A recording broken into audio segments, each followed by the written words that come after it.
Okay, Robert, please can you just let everyone in now, because I'm receiving messages from quite a few people who are saying that they have to be they're in the waiting room and waiting to be let in. So let's just let everyone in now so that we can start. Okay, I'm admitting everyone. Thank you. And Dr. Mandaza, I suggest that we start. All the other panelists who are trying to get in, they will still join us. And we might as well start now. Is that okay with you? Okay. Okay. All right. Greetings to you all who have joined us on Zoom and on Facebook.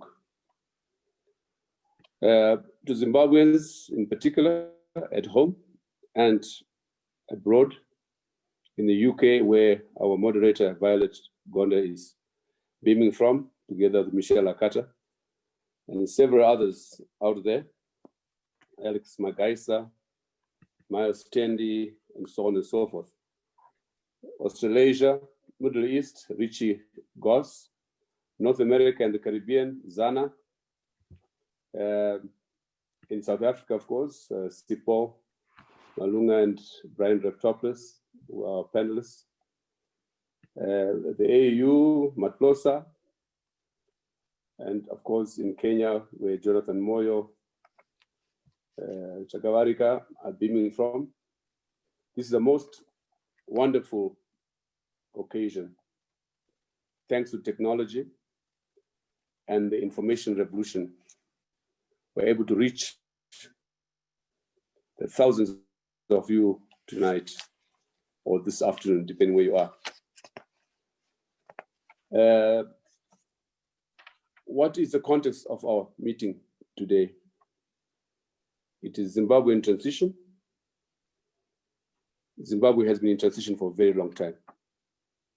The recent background is the warning we gave some of us as people seized the Zimbabwe situation, that Zimbabwe was heading for a hard landing.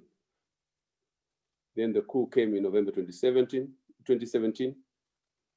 As we have argued, this was a stage in the disintegration of the Mugabe-Mnangagwa regime. And regrettably, we've been proved right. Since 2017, the decline has been rapid, politically and economically. On the eve of this meeting, with one of the most dramatic of press conferences yesterday, where infighting has begun within the regime itself, with the whole security sector mobilized to deny that there is rumors about an imminent coup. And along with it, a dismissal of what they termed the National Transition Authority. For us, the National Transition Authority is meant, as Tony Rila will explain later, was meant as a stopgap in the face of a collapsing government, a state no longer able to effect political nor economic reforms, and therefore the need for the country to have a stopgap measure in the form of a transitional government made of non-partisan patriots, about whom all parties agree as being the best people to steer the country before the next elections. And in particular, to return the country to constitutional rule, including the return of the military to the barracks, a democratic order in the form of an accountable executive, a vibrant legislature, and a fiercely independent judiciary. As the basis for economic recovery, which can't begin without a political settlement. And the need to mobilize the diaspora. As is known now, 70 to 75% of professional and skilled Zimbabweans are outside the country, including many of those on the panel tonight. So what do we have to do now is the question. And for that, we have a panel led by our able moderator, Violet Gonda, Zimbabwean independent journalist and president of Women in radio and television. Violet needs no introduction.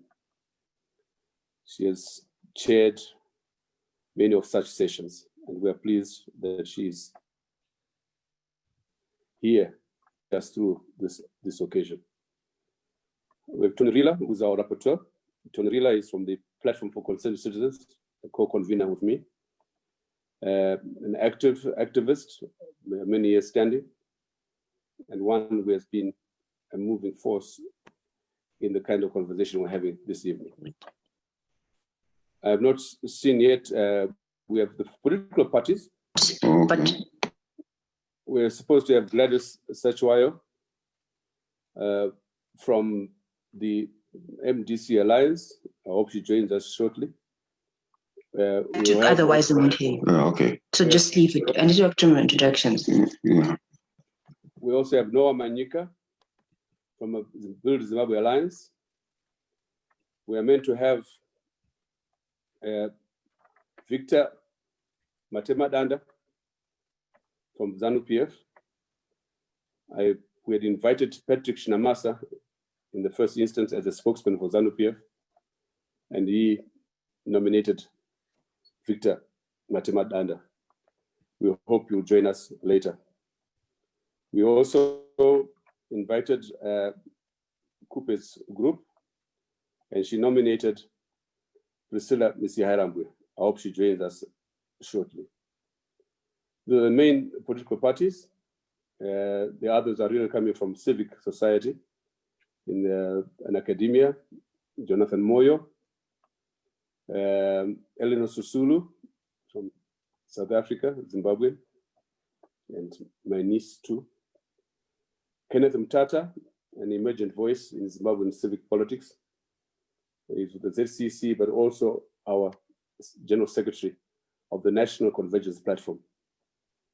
I've already referred to Brian Raftopoulos, a leading Zimbabwean academic, a civic leader, regrettably out there too in the diaspora. Shingi Mnyeza belongs to no party, but he has been at the center of the storm, the eye of the storm recently, as you'll hear from himself. We have Godfrey Tsenangamu, and really recently a prominent youth leader in ZANU-PF. He will tell us shortly where he belongs now. Sipo Malunga, who I call Sydney after his father, very able lawyer, brilliant writer, and has been making very important interventions in the Zimbabwean process. We also have others on the sidelines, Kasikwere, Xavier Kasikwere, Tendai Biti, Kosana Moyo, Alex Magaisa, Simba Makoni, Dumusani Mleya, Aline Petras, Tendai Dubuchena, and many others. Godfrey Kanyenze, whom you heard, and Briggs Bomba, to name only a few. We really hope that we will have a useful discussion. In particular, it's not just about a discussion. I'm actually on the conference call now. Okay, we have to decide this evening what would be the way forward, what is to be done now. And so this might just be the first in such conversations.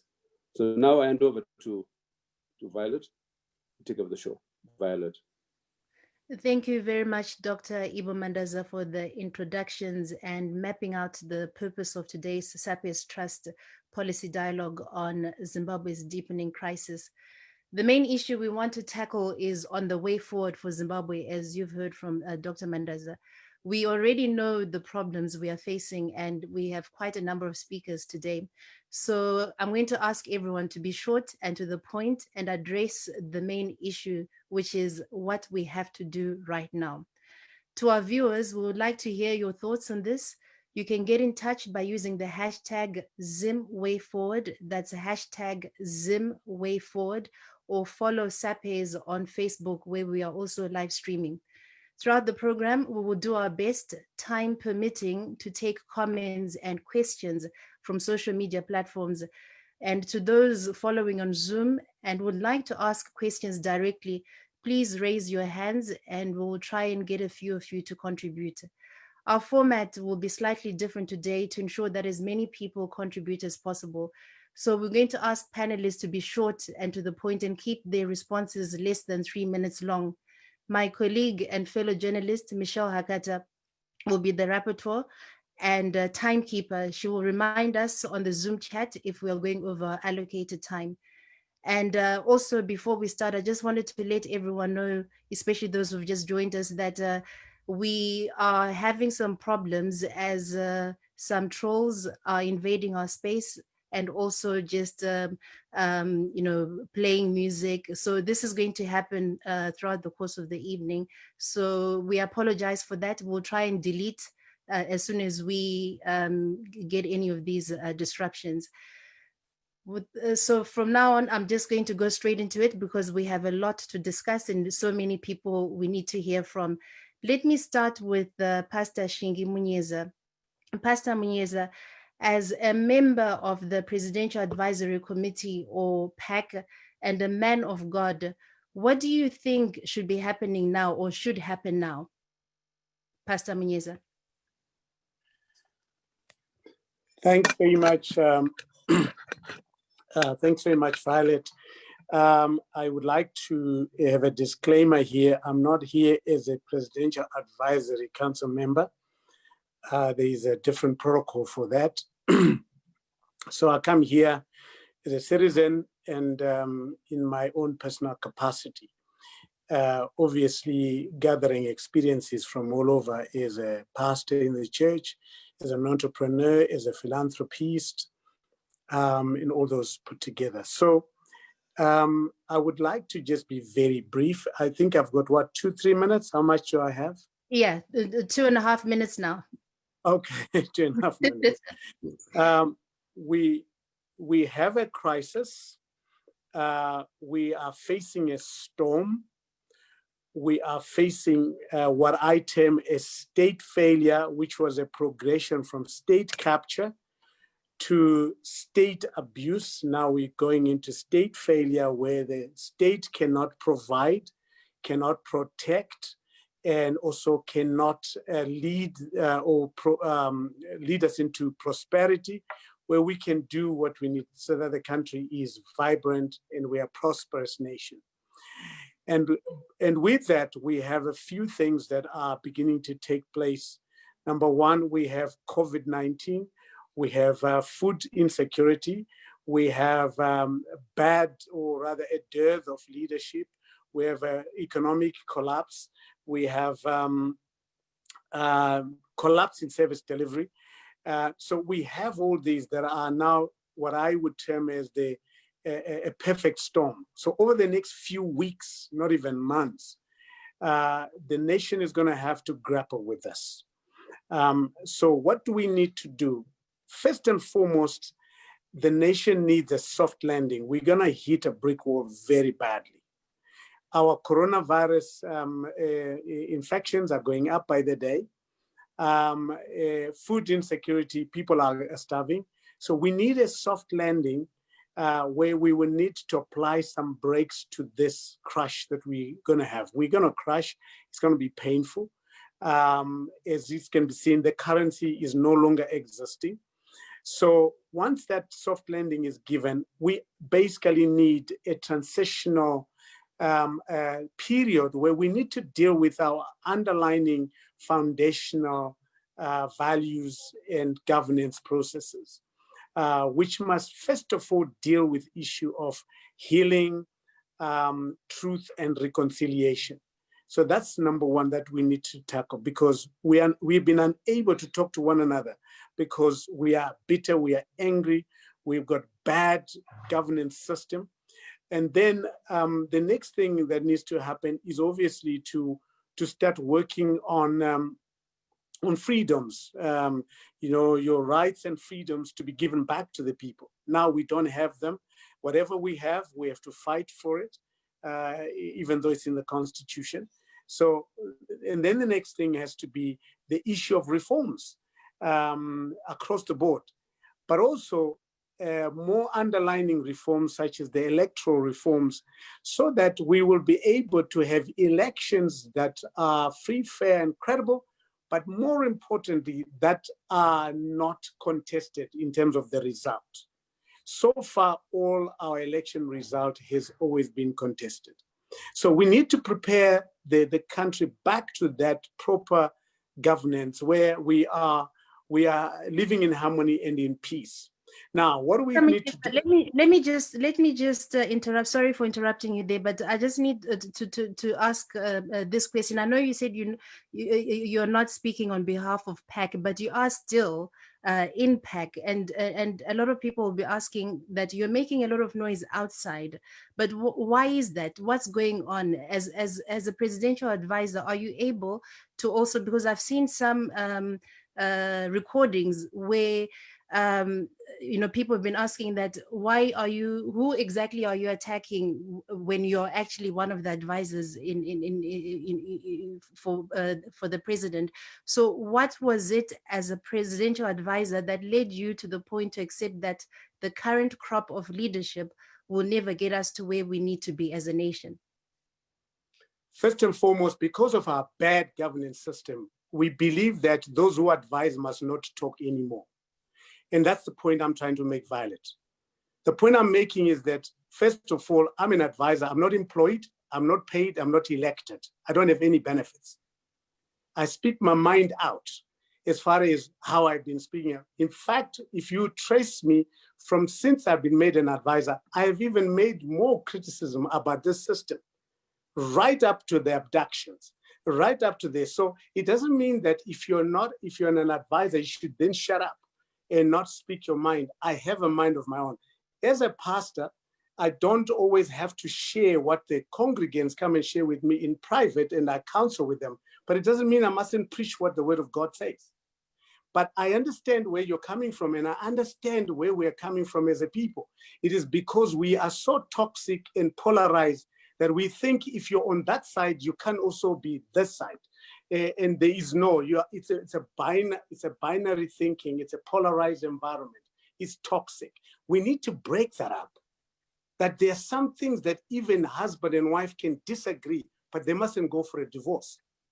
I guess quite a few people, Mr. Miyeza, quite a few people will be curious to know why you remain in the PAC. And even in the chats there, I can see Dr. Frank Bunu is asking, why don't you resign? So people are curious why you remain in the PAC and when you're so critical. Yes. If I'm critical about my congregants, do I resign as a pastor?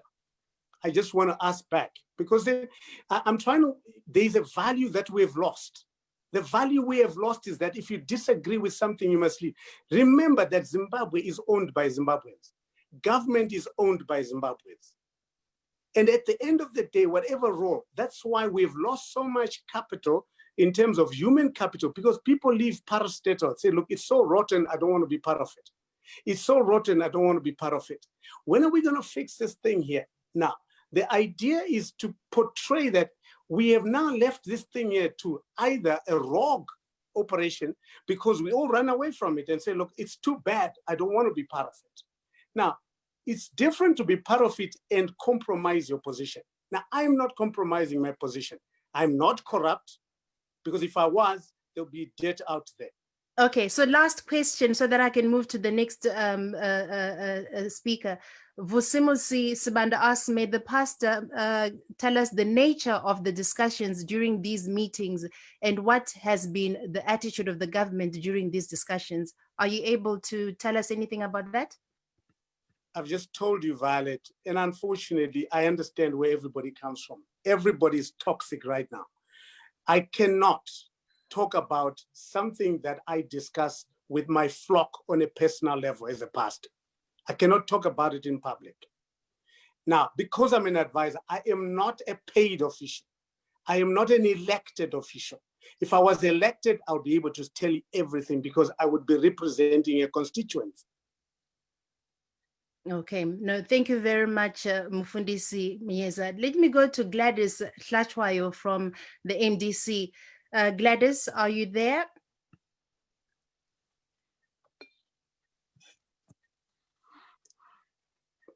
Hi, Gladys.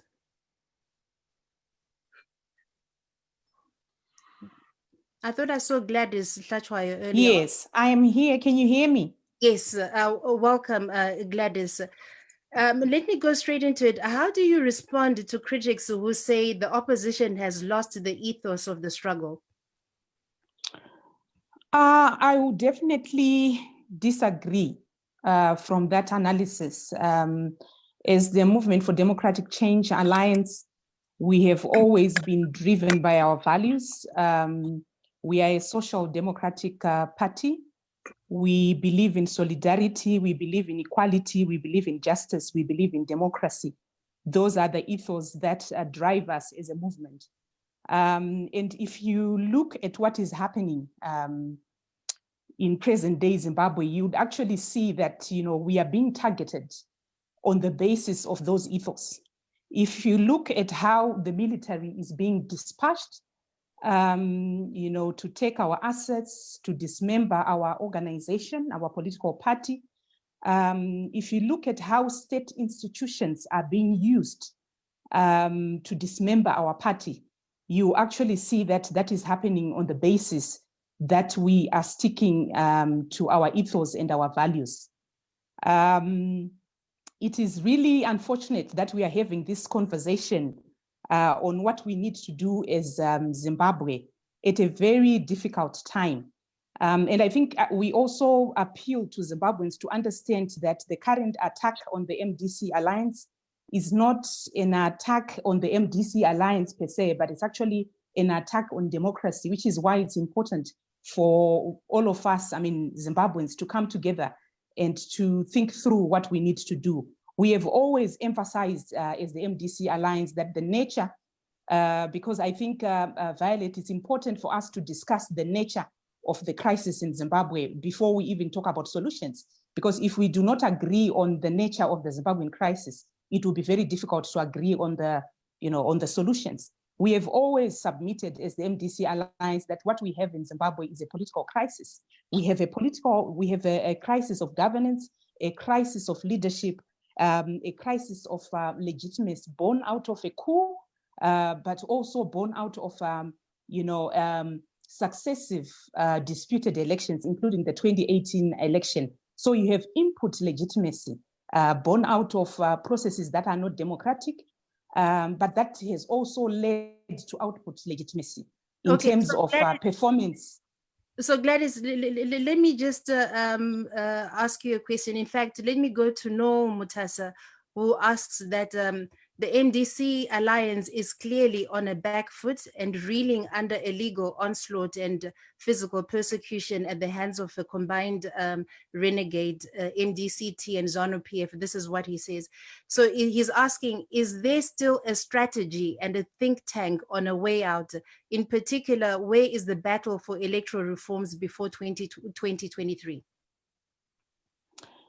Definitely there is a strategy. I like, the analysis that was given by the person who gave that question, because clearly what we are fighting, is a ZANU-PF system.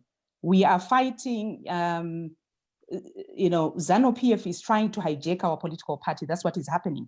Let's not even talk about, the Toko Coopers. Let's not even talk about the Douglas Monzora. It is ZANU-PF and Mr. Emerson Mnangagwa who are trying to destroy the legitimate, the authentic opposition in Zimbabwe. And they're trying to drive Zimbabwe into a one-party state. So as the MDC Alliance, we are quite clear in terms of what we are fighting. And it is on that basis that we are confronting the Emerson Mnangagwa regime, asking critical questions. We understand that, in 2023, we are going to be having elections. And if you still remember, early on in the year, we launched what we called PRIZE, which is basically our principles for, democratic elections, where we were, outlining what needs to be done in order to have democratic elections. So we have not reneged on that fight. In fact, we, at the beginning of the year, we also rolled out, our 5 big fights, basically, outlining our agenda as a political party in 2020. And those 5 fights spoke to, a fight for a people's government. And definitely this speaks to, electoral issues, making sure that, we put in place the electoral reforms that are needed to make sure that we put an end to disputed elections. We spoke to, a fight for livelihood and dignity, a fight for rule of law and human rights, a fight for constitutionalism, as well as a fight for against corruption. So we are very much aware of, we are very much, glued in terms of the issues that, the Zimbabwean people are facing, that we are facing as a movement, which is why we put out these 5 big fights in order to, push the democratic struggle and the struggle, for a democratic developmental state in Zimbabwe. So what is the MDC Alliance position on a proposed GNU or NTA? If you still remember, Violet, we have what we call reload. We have always insisted as the MDC Alliance that Zimbabwe needs to reload. And, we launched our reload, which is basically Zimbabwe's roadmap to economic recovery, legitimacy, openness, and democracy. Obviously, informed by the nature of the crisis that I spoke to earlier on, that we have a political crisis. And that roadmap gives 5 critical, steps that are necessary to reload Zimbabwe. The first step being political and diplomatic pressure, and also advocacy, mobilization of all pro-democracy forces, all progressive forces, to build, a national consensus on the way forward. So this very platform is very important for us to, build that broad-based, platform where we actually, agree on what needs to be done and be able to move forward. So that is the first stage that we need to, we need to attend to. We then said we also need national dialogue that is credible, that is bankable, that is legitimate, and also guaranteed by the international community with specific deliverables and timeframes, and also facilitated by a mutually agreed facilitator. So that's the second step. All right, we'll stop it for now, and then we can always come back.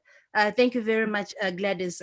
Now, let me, as Dr. Mandaza pointed out right at the beginning, we did reach out to ZANU-PF to join the discussion, and Mr. Patrick Namasa had recommended the party's Victor Matemadanda, but he has withdrawn at the last minute. But we do have Godfrey Tsenangamu, who is a former ZANU-PF Youth League political commissar, who was recently fired from the party after he said that ZANU-PF was captured and named some corrupt officials. Godfrey, are you online? Yes, my sister, how are you? I'm good, and I hope you're well. Let me go straight into it.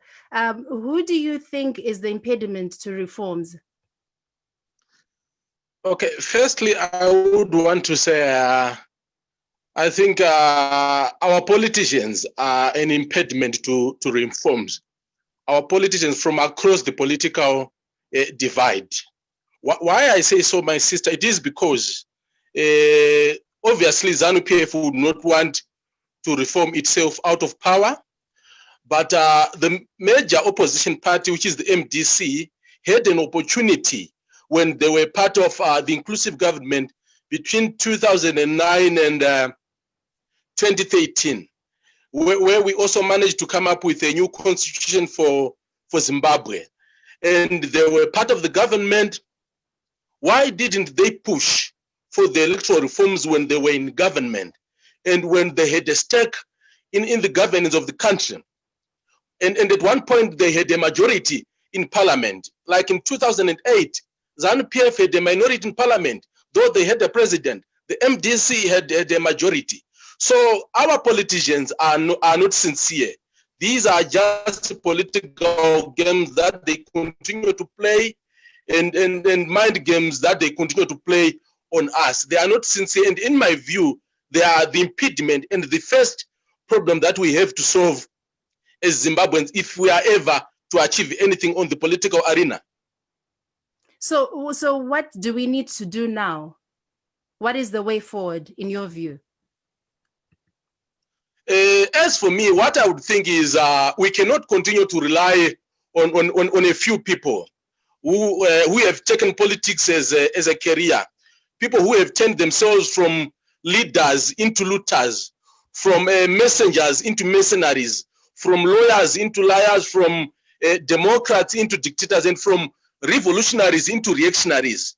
We have to take the power back to the people, to the citizens. Because in my view, we have not more than 2,400 politicians who occupy offices from the presidium up to down to where you have a councillor. You have 3 in the presidium, plus or minus 30 in cabinet, 210 elected MPs. You have 60 proportional representation MPs. You have 60 senators and around 1,985 councillors, and there are not more than 2,400. So how can we have progress when plus or minus 8 million adults continue to rely on what a minority have to say? We have to go back to the people, educate the people, teach them on what is at stake, make them understand and be part of the greater movement that will seek change, positive change in Zimbabwe. That's my view, my dear sister. And what did you make of the press conference by the JOC last night? And do you think that the military should be part of these discussions on the way forward? Yeah, I would not have wanted to pass a comment on security matters because I'm not an expert. But since you have posed that question, I'll give you my personal view and opinion over the matter. One, we have to understand the relationship between ZANU-PF and the military. As much as I know, I think it goes back to the liberation struggle, where when they had a leadership crisis, the military officers who were stationed at Mgagao had to come in and bring in a leader in the form of Mugabe after displacing the late Ndabaningi Stole. That was in 1970. That was in 1975-76, and till when ZANU-PF had their congress in 1977 in Chimoyo, and that must give people a clear picture as to the relationship of the military to ZANU-PF. And when we had a challenge in 2017, when all of us wanted Mugabe to leave, you all know what happened. We had Operation Restore Legacy, where we had the military guys coming in to assist, and then a civilian force was brought in to sanitize everything. So if we are to say we don't want the military, we have to bear that in mind, because that is what makes up the ZANU-PF and the military relationship. And now coming back to your question as to the statement that was given out yesterday by... Can you make it brief, just in 30 seconds? Yeah. No, that's okay. For me, I don't think that there is any problem in involving the military in what has to happen in Zimbabwe. Because at the end of the day, whatever stupid decision that politicians make, we have an impact on the defense and security situation in the country. And these are citizens. Why should we run away from them? When we celebrated their intervention in 2017, the MDC and the ZANU-PF celebrated their intervention. And what is the problem today when someone says no, they must be involved? I don't think they must be involved in like having a coup or something. But as a critical stakeholder of Zimbabwe, yes, they must be involved just like anyone else. They must be part of the conversation. They must be part of any arrangement that is to come. That is if we are to come up with anything sustainable. They are not enemies to the people. They serve us. They are our defense. They are our security. Thank you very much for that. Let me go to the General Secretary of the Zimbabwe Council of Churches, Reverend Kenneth Mutata. Reverend Mutata, what should be the church's response in terms of the way forward?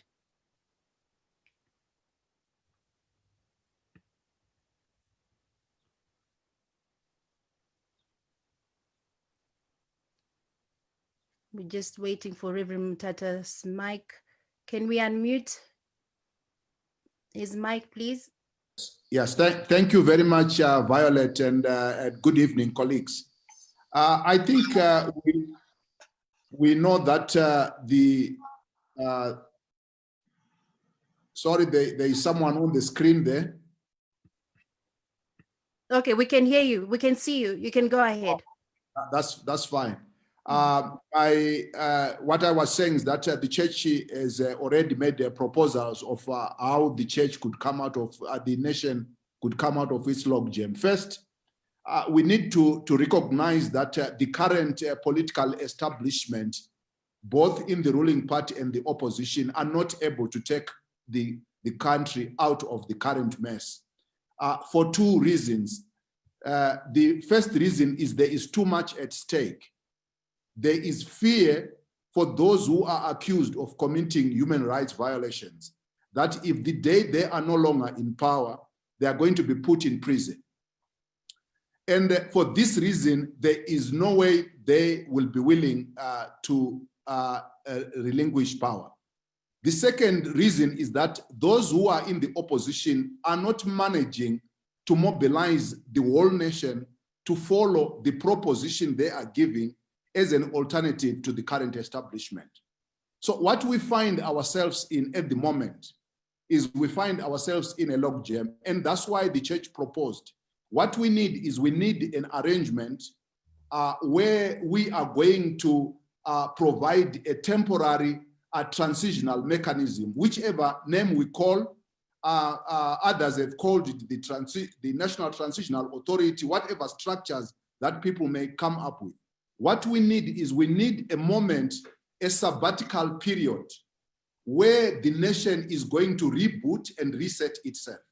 And it will be characterized by a number of things. First, the nation must be able to deal with the hurts of the past which have not been resolved, that go back to more than 40 years, but that have been characterized by Gukura Hundi and the other most recent issues. We need to find a way of resolving those. Secondly, we need to implement the constitution. Number three, we need to establish a new social contract that is based on an inclusive economy and get rid of this corruption and the cartel economy that is dominating the economy now. Number four, we must establish a new international re-engagement mechanism framework in which all citizens are participating. Number five, we need to establish an inclusive humanitarian intervention mechanism so that we feed our people who are currently hungry, recover the health and education systems and all the social services.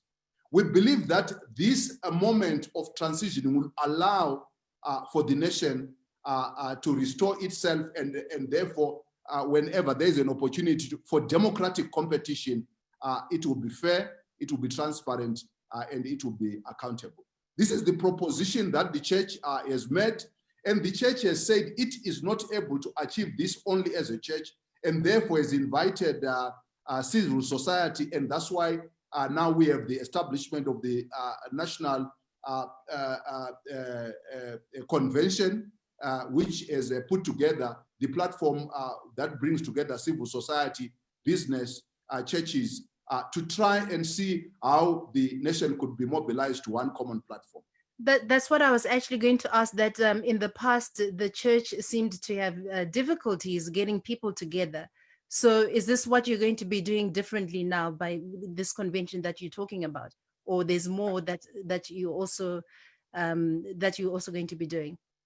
The National Convergence Platform is already a very credible platform, which was launched in December 2019, which is represented by most of the apex bodies of civil society. Many of the key professional bodies are now part.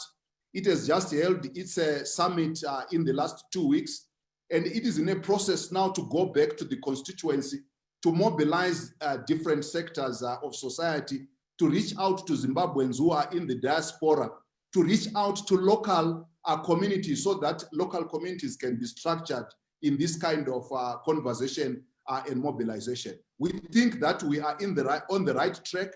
If I listened to the previous speaker, I think this is the journey that we think we are on. We cannot relinquish our future to a few political actors who are not finding a way to build consensus. And therefore, we need to build consensus among Zimbabweans so that we can move together as a nation. Okay, so let me go. Thank you very much, Reverend Mutata. Let me go to Justina Mukoko, a human rights activist and director of the Zimbabwe Peace Project. First of all, Justina, what do you make of what Reverend Mutata has put forward?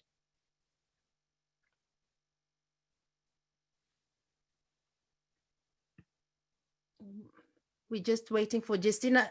Can we unmute your mic, please, Justina? We can't hear you. Okay. Yes. My apologies about that.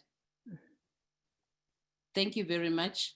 I think what Reverend Mutata has spoken about, we recognize that the National Convergence Platform is a platform that could bring us together. Because I think under that banner, we have been able to identify what the challenges are that Zimbabweans are facing. And we think that we need to be able to go back to the constituencies that we represent so that we hear their voices and their voices can actually be brought up for everyone to be able to hear what people are saying. And I think at this particular moment, what we are also as civil society concerned about is the issue around the constitutional amendments that have been proposed. And I think as civil society, we feel that it seems that there is a rush. And now we are being told that public hearings are starting on Monday. But we have lockdown regulations where people are not supposed to be more than 50 in one gathering.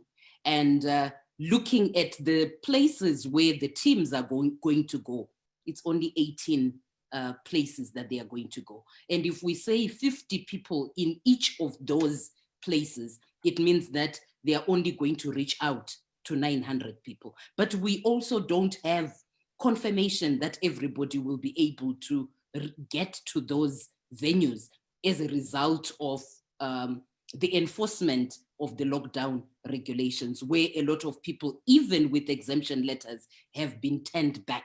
And we actually feel that it is really stealing from the Zimbabwean citizens in terms of the constitutional amendments, because when we went for the referendum, there are things that we agreed to. And looking at the raft of the amendments, we feel that some of the amendments, some of the sections of the Constitution have not even been tried out. So what is the rush in terms of us wanting to have those changes? But what is the way forward, especially from the civil society? I think the way forward for us is that we really want to listen to what is happening in a lot of places at the moment. I think if we are getting information right from the constituencies that we are representing, we are worried about violations that citizens are experiencing at the hands of security forces who are enforcing the lockdown regulations. We have had people who have lost their lives as a result of the treatment that they have received at the hands of security forces. And we feel that the way to go is that people's rights have to be respected. It doesn't matter that we have COVID-19, people's rights still need to be respected, and we need to be able to get back to the rule of law. And those are some of the things that kind of concerning us at this particular time. And also issues around the abductions and torture that we have been talking about in the last few weeks. So the final question for you, Justina, how do you respond to people, and I'm just going through some of the chats that, people are sick and tired of talk shops, of workshops, of presses, of reports and conferences. what more can we get from the civil society that's just not talk shops and just, the same things that people keep hearing about? I think people might not be aware in terms of the work that civil society is actually involved in. We work in communities, we mobilize people in different places, and we have had people respond to a lot of situations that have taken place, and also having people also speak their mind in terms of issues of healing, issues of reconciliation, because they feel that they have, they actually have scars that are still new, that need to be healed. So we actually go beyond just meeting in workshops, but also having significant meetings with communities, and also having things that are tangible that are happening. I can actually speak about some of the things in terms of structures that have been established in communities, where we continue to look at how the girl child is disadvantaged, and we have structures that are going after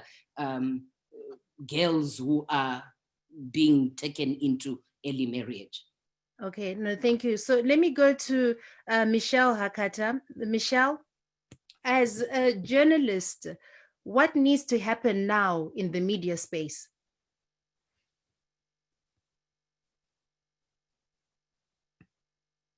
Michelle, your mic is, yeah, can you start again? Your mic is off.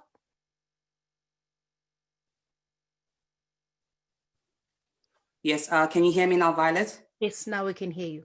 Okay, government needs to do more to open up the media space, in particular in broadcasting, where we have only one TV channel. Now, in Southern Africa, we're the first country to have TV in 1960 after Nigeria.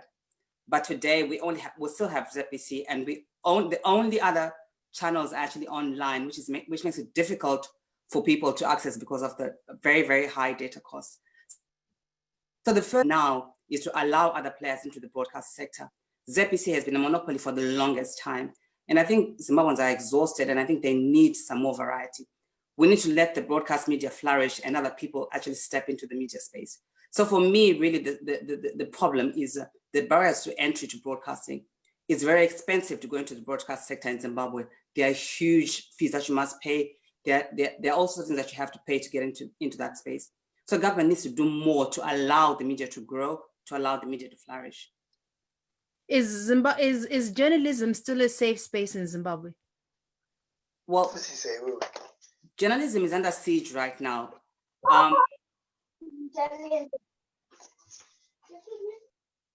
Violet, can you hear me? Yes, we can hear you. Okay, there's a hacker there, but if you can hear me and see me, it's fine. We've just deleted the Okay, journalism is a profession under siege. Journalists get arrested, get harassed, get trolled, especially on social media. Social media has brought with it, many advantages for Zimbabweans because of the amount of things that we can do on these spaces. But then for many, it's also a place where people are trolled, where people are abused. We've had a lot of revelations in the press recently about corruption.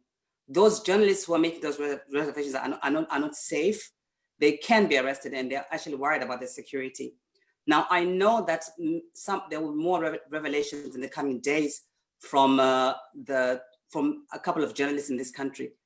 I worry that their lives will not be safe. So journalism has become something of a difficult profession. So I think there's need to protect journalists, and there's also need to have some kind of fund to promote investigative journalism, because it's very difficult and it's very expensive to have investigative journalists. But as we have seen in recent days, it's been very exciting to see what these journalists have come up with. So there's need again for the government again to allow the media to do their work and to step back and stop intimidating journalists and going into their spaces with intimidation. Okay, no, thank you very much, Michelle. I'm just checking to see if Dr. Noah Manyika is back online, and Professor Jonathan Moyo, if they're back online.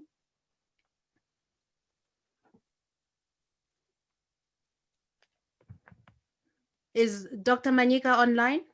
Manyika is in, yes. Call on him. Dr. Manyika Muriko ere?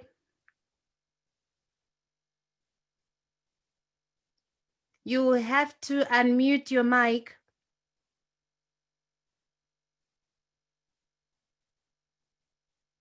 Okay, so we'll come back to Dr. Manyika. Let me go to Sipho Malunga. Sipho, you're there?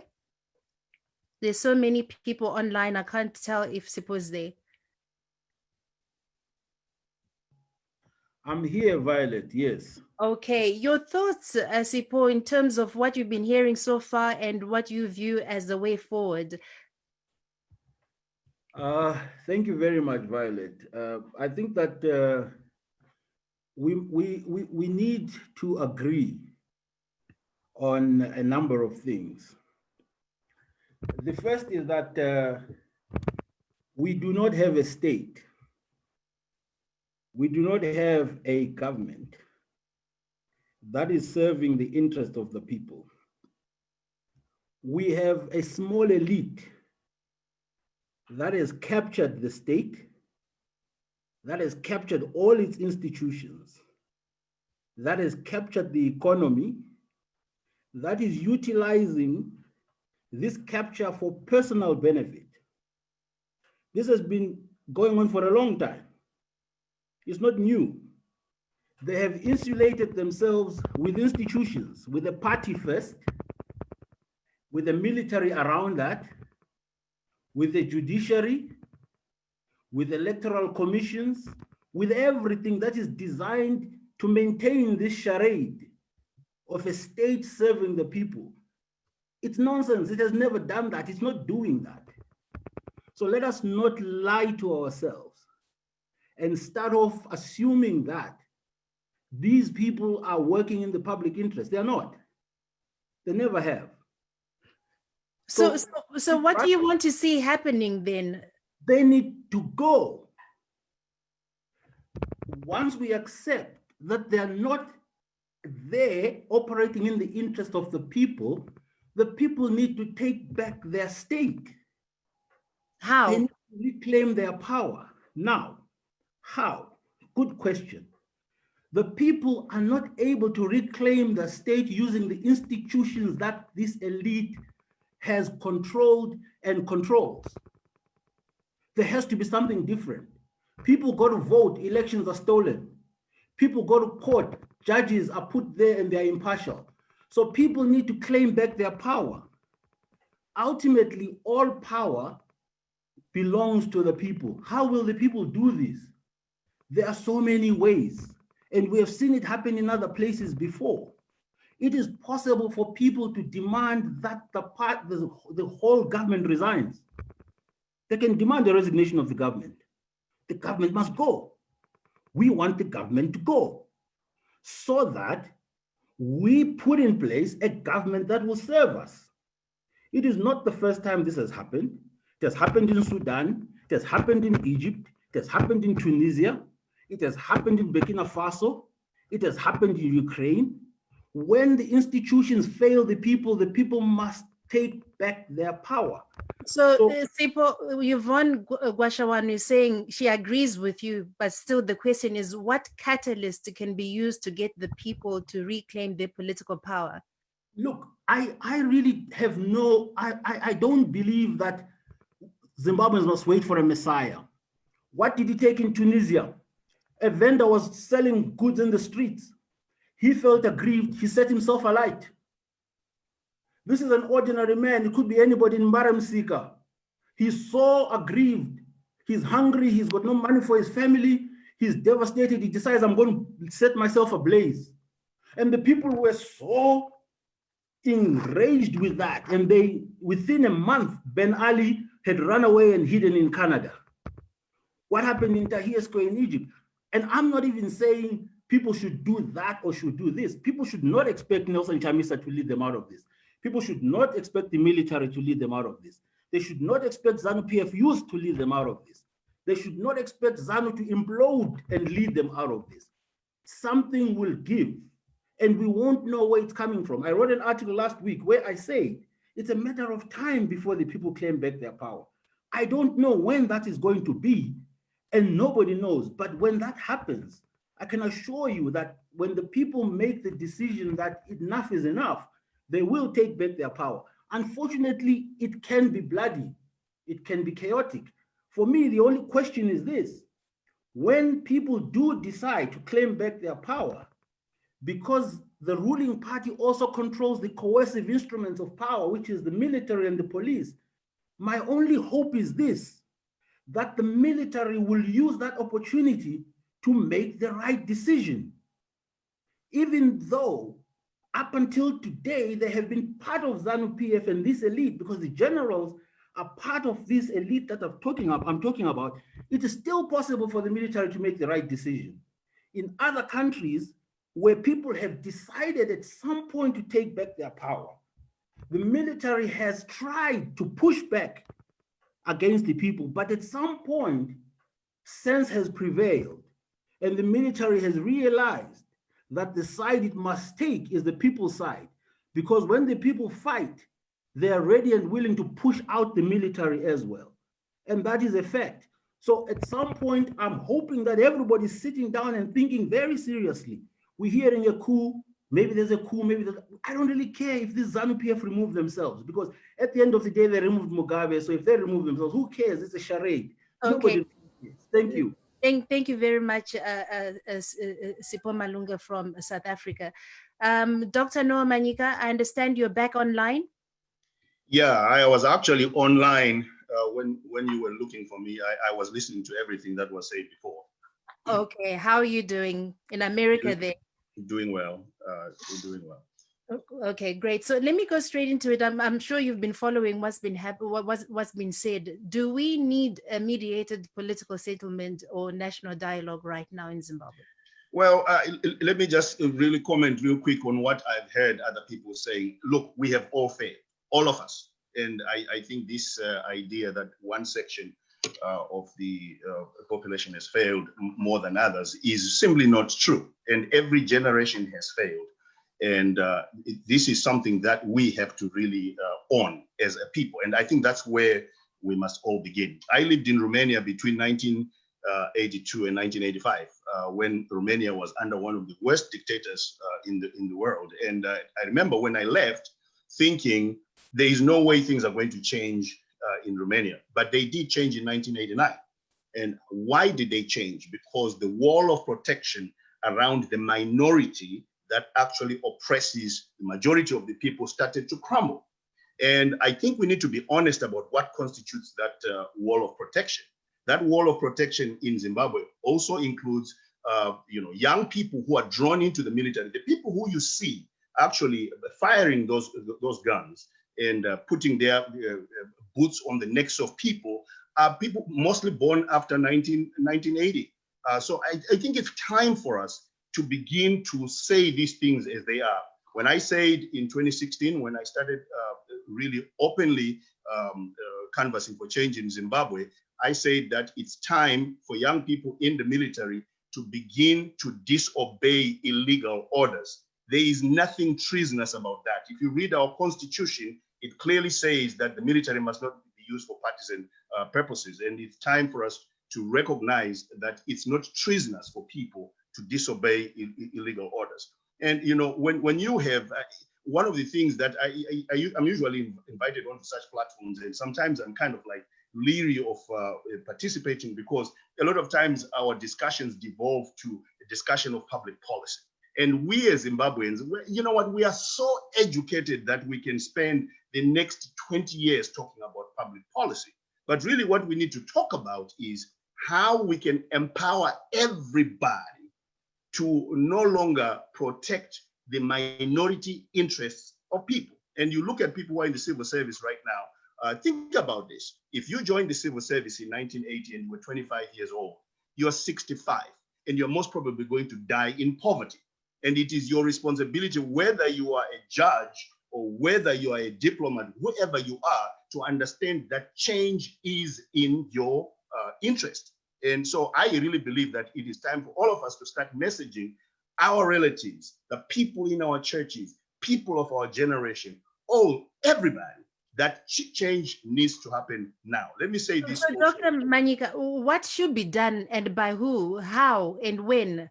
By all of us. This is something. It's not that easy to just say by all of us. We now it need is specifics. It's specifically because we think it's not that easy that we don't do it. It is time for you, Violet, to be talking to people in your family. If there's some people in your family who are in the military, to actually tell them it is legal to disobey a legal order. It's time for pastors. It's time for all of us. And the messaging needs to be that. And this idea, I see this a lot, even on social media, people trying to run away from responsibility by pointing fingers at somebody else.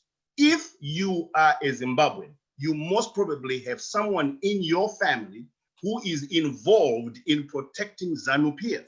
And you need to have the courage, whether it's your child, whether it's your church member, whether it's whoever it is, you need to have the courage to actually talk to them about change. There is no change that happens without people rising up and us getting to that point of critical mass, where there is so much pressure that the minority, and somebody earlier on mentioned that, the number of people who are oppressing Zimbabweans really are a minority. And that has always been the case when you have oppression. And until all of us, the majority of the people, start speaking with one voice and saying this needs to change, things will never change. Thank you very much, Dr. Noah Manyika, speaking to us from America. And I would like to go to political analyst and academic Professor Brian Raftopoulos. Prof. Raftopoulos.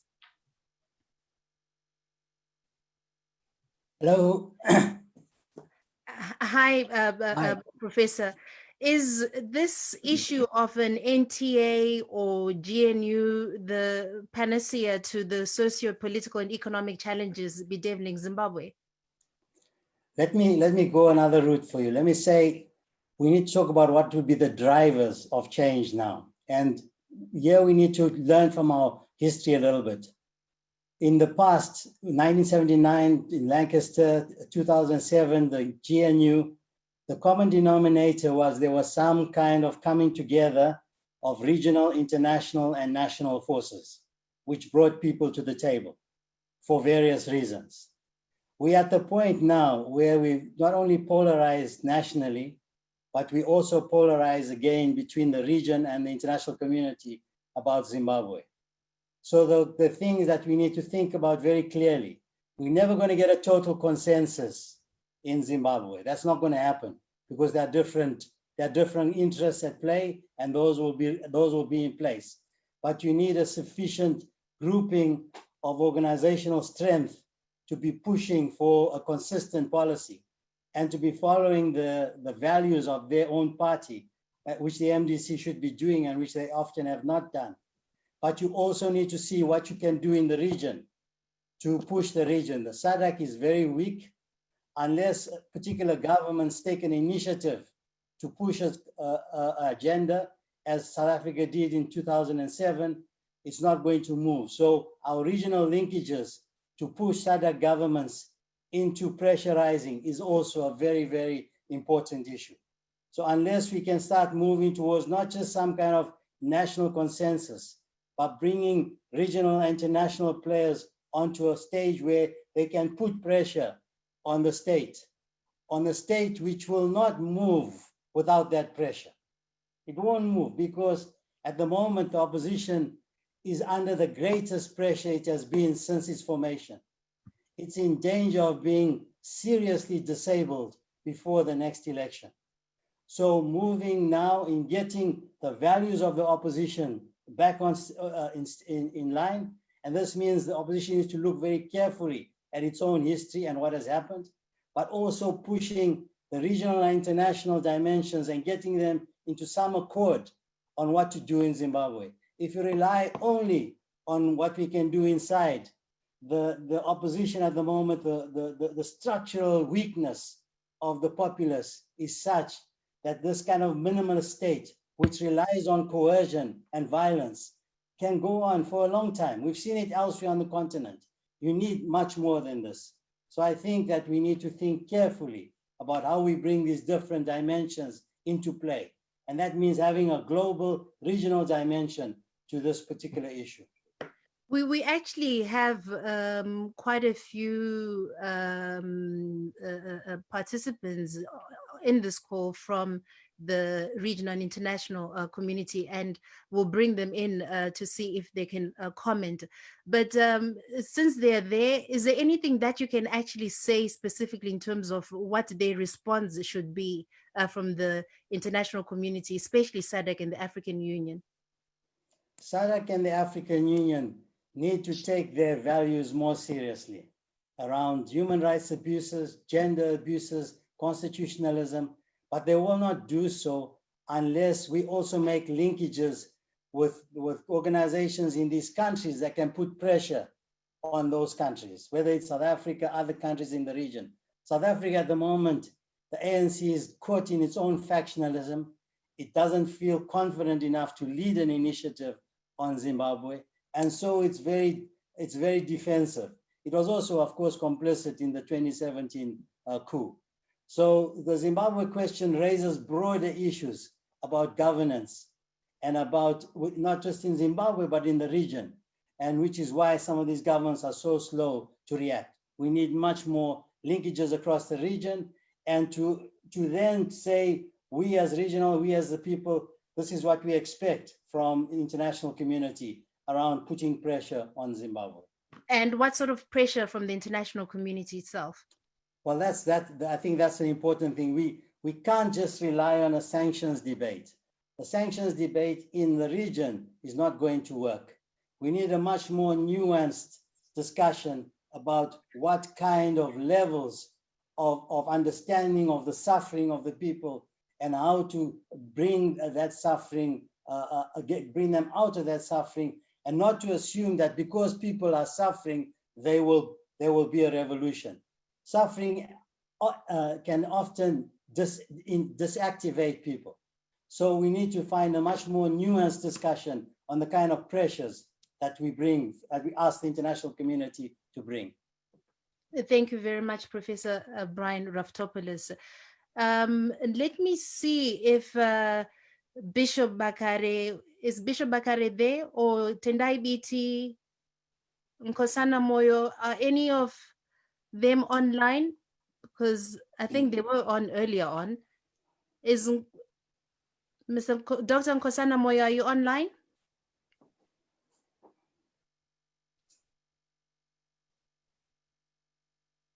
Simba Makoni, Dr. Makoni. Okay, I'll come back to them. Since Professor Brian Raftopoulos has been talking about what the regional and international community should do, let me see if I can get some of the diplomats who are online with us to see if they can talk. Let me start with the Chinese ambassador or deputy ambassador. Is he online?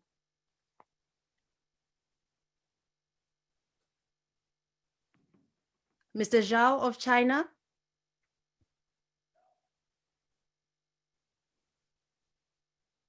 Okay, what about the ambassador, the Swiss ambassador?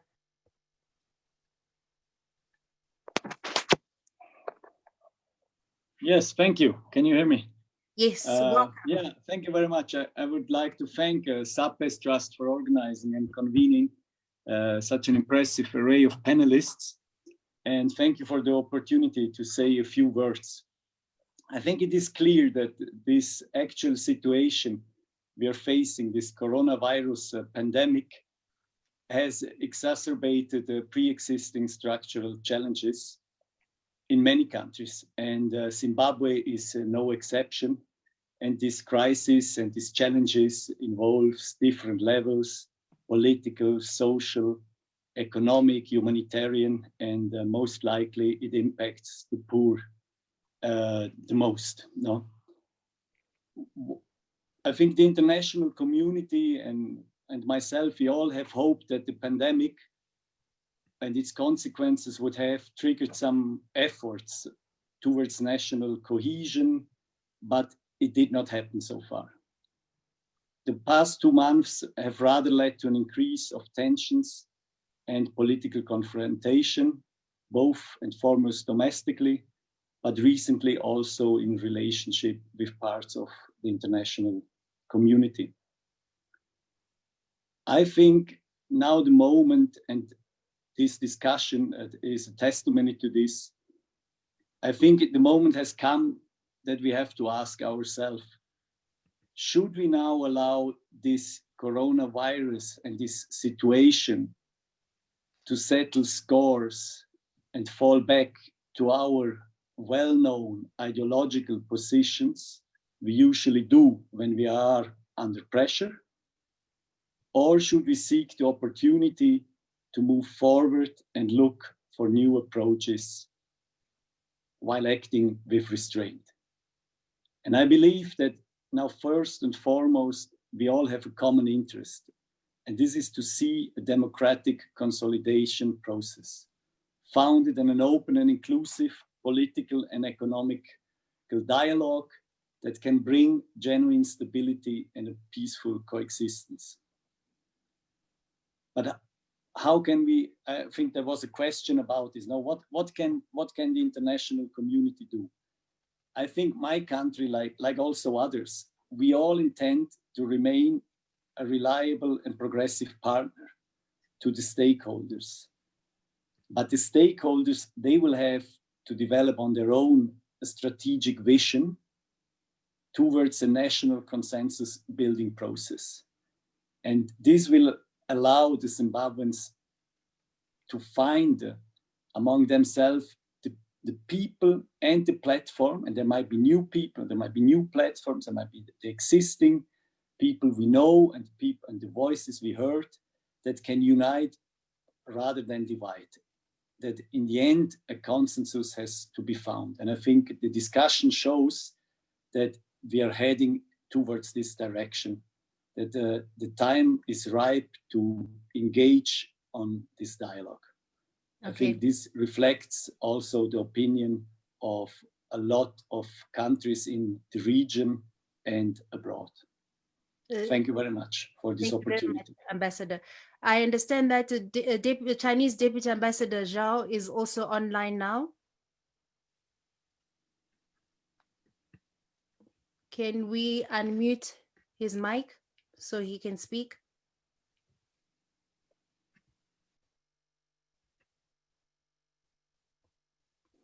Okay, so probably we're still having technical problems with him. What about the EU Ambassador, Timo Okinen? Yes, good evening. Good evening, Ambassador. What do you think should happen now for re-engagement in Zimbabwe, with Zimbabwe?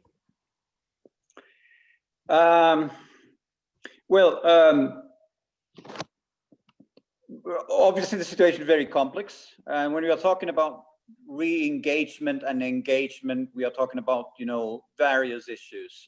We're talking about economic cooperation, we are talking about political cooperation, we are talking about several issues, we are talking about the debt arrears.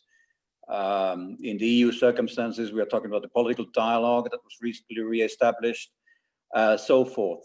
So there's, several dimensions in, international relations, and obviously between different countries and between the EU and Zimbabwe, talking from our own perspective.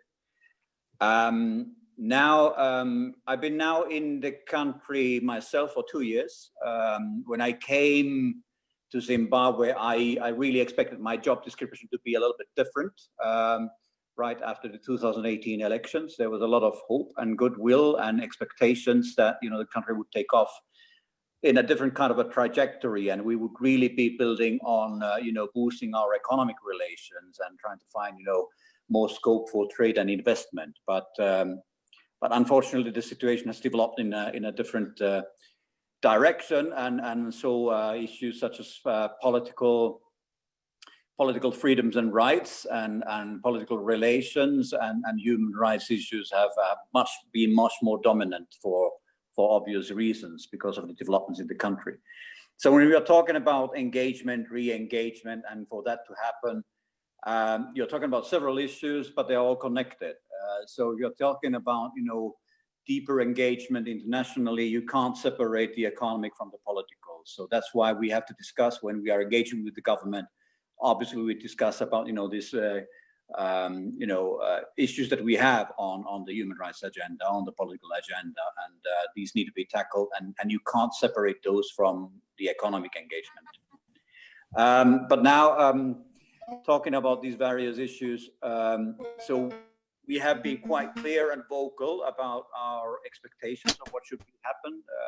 We have been, doing these declarations on the recent cases of human rights violations, and the expectations that there shouldn't be any impunity, and that these matters need to be tackled and tackled seriously.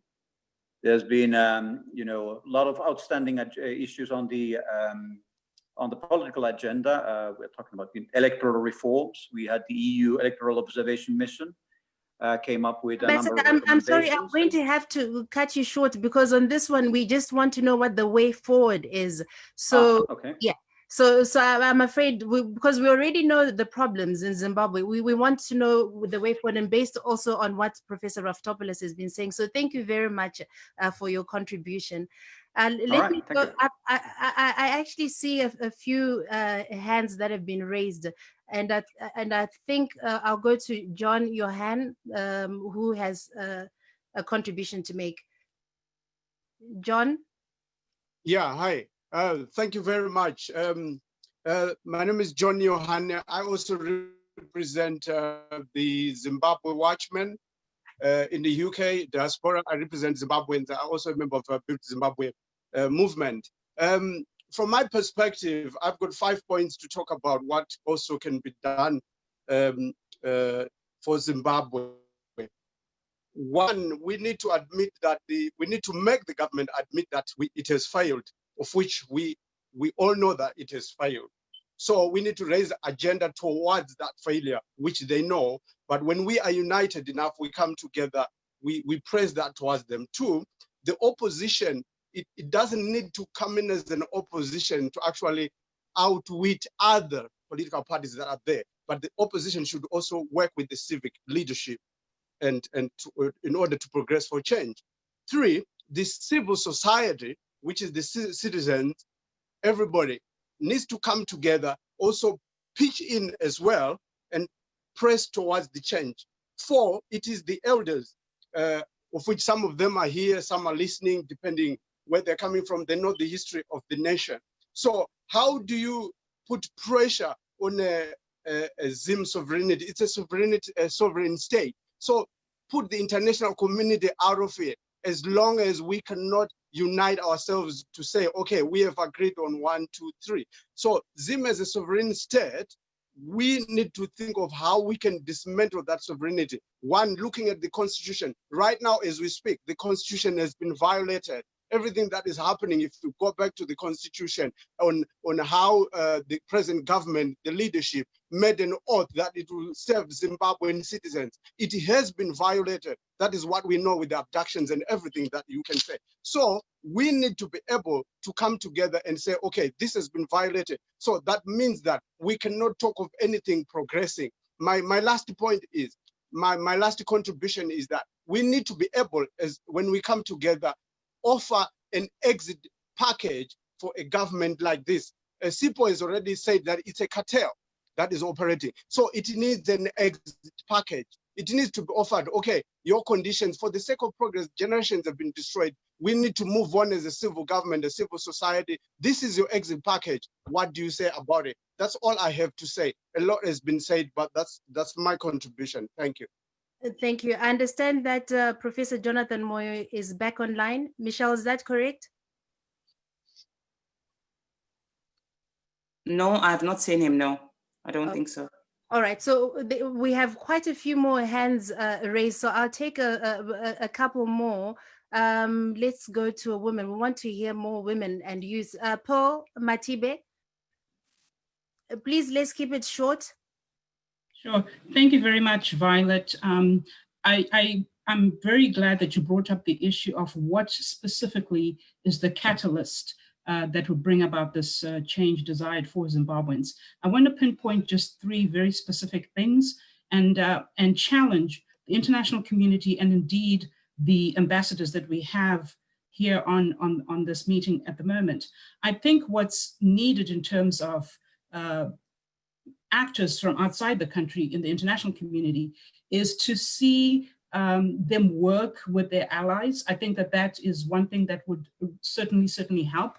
So the key question for them that has emerged is, does the COVID-19 crisis enhance Mnangagwa survival? And we've seen that very evidently what is taking place right now.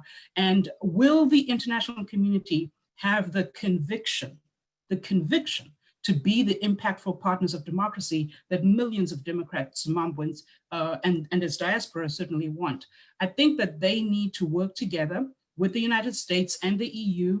These countries with their allies need to work together. I think that you will hear a lot of sanctions talk and narratives going on. This is certainly not the time to let up and be lifting sanctions on Zimbabwe. It's not the only tool, but there are many tools within these diplomatic missions toolboxes. These countries have a lot of tools. They need to be using those tools. We need to see their conviction.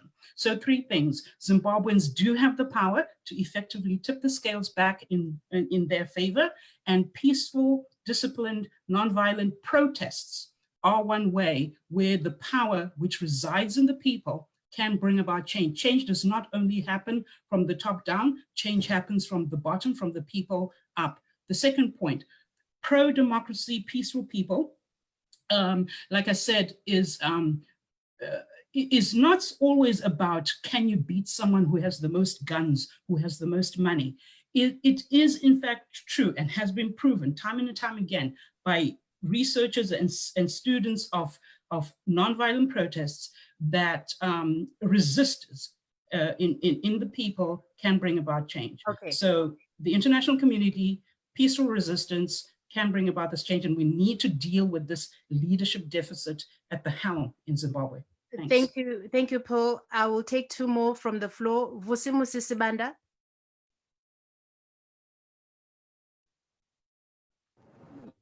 Thank you very much. I think we need to appreciate that the Zimbabwean problem is not just the Zimbabwean. To look at is that we managed to dismantle, colonialism and apartheid because the countries were working together as a collective to help each other overcome, the dictatorship that was brought by colonialism and apartheid.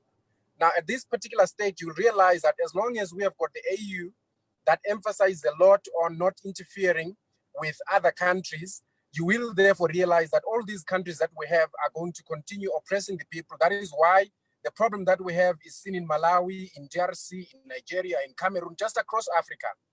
And secondly, if you look at our constitution, the Zimbabwean constitution, the new constitution, it looks more like the South African constitution in a way, but it is only so in form, but not in content, in the sense that all the most important institutions or provisions that would have allowed the people of Zimbabwe to fight for themselves on their own have been practically removed to such an extent that, the people do not have real power even when they go to court, or when you look at, the courts themselves in terms of, how we pick our judiciary and also the changes that we're having. So what we need to push for a system that will allow, for example, the practical implementation of the discussions that we're having now, rather than just to basically, continue, talking and supporting, any other movement or political party that comes, with the agendas, but without the real, practical implementation of the change that the people of Zimbabwe require. What is the change that we are looking for is that, one, the constitution that we're talking about, or the constitutionalism that we need in Zimbabwe, do we really see that constitutionalism being practically implemented using the current constitution that we have, where, for example, we have allowed, the government or the president to keep on changing, the constitution or bring in statutory instruments which are going to govern the country. So I think that as we are here, maybe we need to talk about, to have a self-introspection and say, let us reassess our position and say, are we in a position to really change, the status quo in the country for the benefit of the ordinary people, or we are only talking simply because, You know, we want to protect our own small interests, and we don't care about what is happening with everybody else. Okay. Thank you. Thank you very much, Vusimusi. And the one last one from the floor for now, Naomi Chitambira.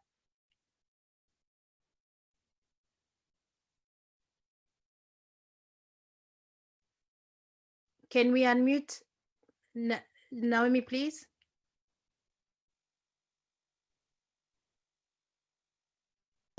Violet, thank you so much for picking me up. I should say I heard somebody talking, and I feel as Zimbabweans, what's missing is unity. We've been separated. Nail and Truth, ZANU-PF has really made us people who do not support each other. We do not have a common goal. And I think at the moment, what we need as Zimbabweans is to come out of our shells and know that even if today you have money or you got a good life, the future of your children cannot be guaranteed in a country that's immoral or a government that's immoral, that doesn't hold or stand by anything. Whatever we have gathered today can actually disappear in the next 5 years. So I think if we get to manage to get out of those cocoons of ours, we'll be able to build a progressive movement towards continuing sensitizing the government. The other thing I also want to highlight, I get worried when people say we have to tell a government that has failed, we give it its reward or its package and it goes. It actually shows we as Zimbabweans are ready to create a culture of awarding incompetence. If a government has failed, my take is down tools, allow other people to come in and play. So we need to do away with the thing of Mugabe failed dismally. With what we are seeing, this is what the president did with his team. He was rewarded. And now we're talking about this failed government. We're still talking around ideas of rewarding them for failing us and failing the future generations. I think we need to do away with that mentality. And thirdly, I think every Zimbabwean in every corner of the world should just come out and stand with each other, get courage over fear. That's what we need. At the moment, we need a leadership that helps us as people to get courage over fear, Okay. Yeah. So out of interest, Naomi, I wanted to find out, what about this issue of the NTA? It would be interesting to hear from the floor what people actually think about this proposal. What do you make of it, especially with what the panelists have said so far? What do you make of this whole issue of the NTA? Do you think suppose the way forward? Transitional authority. But Violet, that can really be, for me, basically, if the National Transitional Authority is not politicized, but involving technical people who really, really care about Zimbabwe, a National Transitional Authority at the moment that will help Zimbabwe move forward should not be politicized. It should not include anyone who's been in politics, but anyone who's got the qualities to build the institutions that will take Zimbabwe forward, and all those that have been ripped of their capacity to act on their mandate. So at the moment, I would say any political figure should not be included in National Transitional Authority, because what we want is to depoliticize our country. If I can share, Violet, I was afraid to even share a Twitter that shows my concern about my country, that tells you the degree of how we as citizens, just general citizens, have been politicized and have been, fear has been grafted. I think we've been grafted into fear. So, but I think we can move forward with the National Transitional Authority that has got people we trust. They've got our best interests at heart, not politicians. Thank you. Let me actually get a few more from the floor, because it will be interesting just to hear from just citizens and not just the elite panel. I think we have Dr. Limukani Mate, can you come in? Can you be specific though and tell us your thoughts about this proposal for an NTA? What do you make of that, Limukani? Okay. Thank you. Oh, okay. Thanks, Violet. I think it's unfortunate that we are having this discussion without ZANU-PF involved. It's unfortunate that Matemadema is not here. It was only Tsenegam was talking. But he was expelled from ZANU-PF because of his dissenting voice. You see, that's the system that we are dealing with. That those who have got dissenting voices are being expelled. So how do you deal with such a system? So my point is MDC, when MDC was in the government in 2013, it was supposed to work on inclusivity. There was supposed to be a government of an inclusive government, making sure that the constitution is changed or is amended to include other voices into the government. For example, we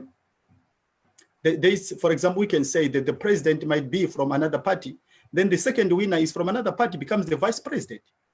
By so doing, you find that we are dealing, or we are depoliticizing, or we are dissolving toxicity in the country. By so doing, then you find that we are now bringing in other people or into the government. But unfortunately, ZANU-PF does not want to work with anyone. ZANU-PF is not willing to work with anyone. Hence, we're having this discussion as rhetoric. It's a rhetoric discussion. There is no ZANU-PF. ZANU-PF people are not here. What about specifically, we understand that, and we've already mentioned why ZANU-PF is not here. They were invited, but unfortunately, they didn't. They're not available. But what about the issue of the NTA? What are your thoughts on that? Do you think that is a way forward for Zimbabwe? Yes, it might be a way forward for Zimbabwe, but is ZANU-PF willing? That's the point. That's the first question. Is ZANU-PF willing? We are having problems in the country because of ZANU-PF. You see, we have got a general populace. We have got a diverse of perspectives. We have got diverse of academics. We have got a diverse of the youth. But is ZANU-PF willing? Those people who are in the power, that clique, that who are in the power, Mnangagwa, is Chiwenga willing? That's the point. So how do we go from here? That's the problem. Very good question. Let me actually go to Dr. Shingimunyeza and get his response to this, to find out what does he think about this, and also include Natsai Mujuru's question about how do you get to an NTA? Is the current regime going to relinquish power to an NTA? Pastor Munyeza.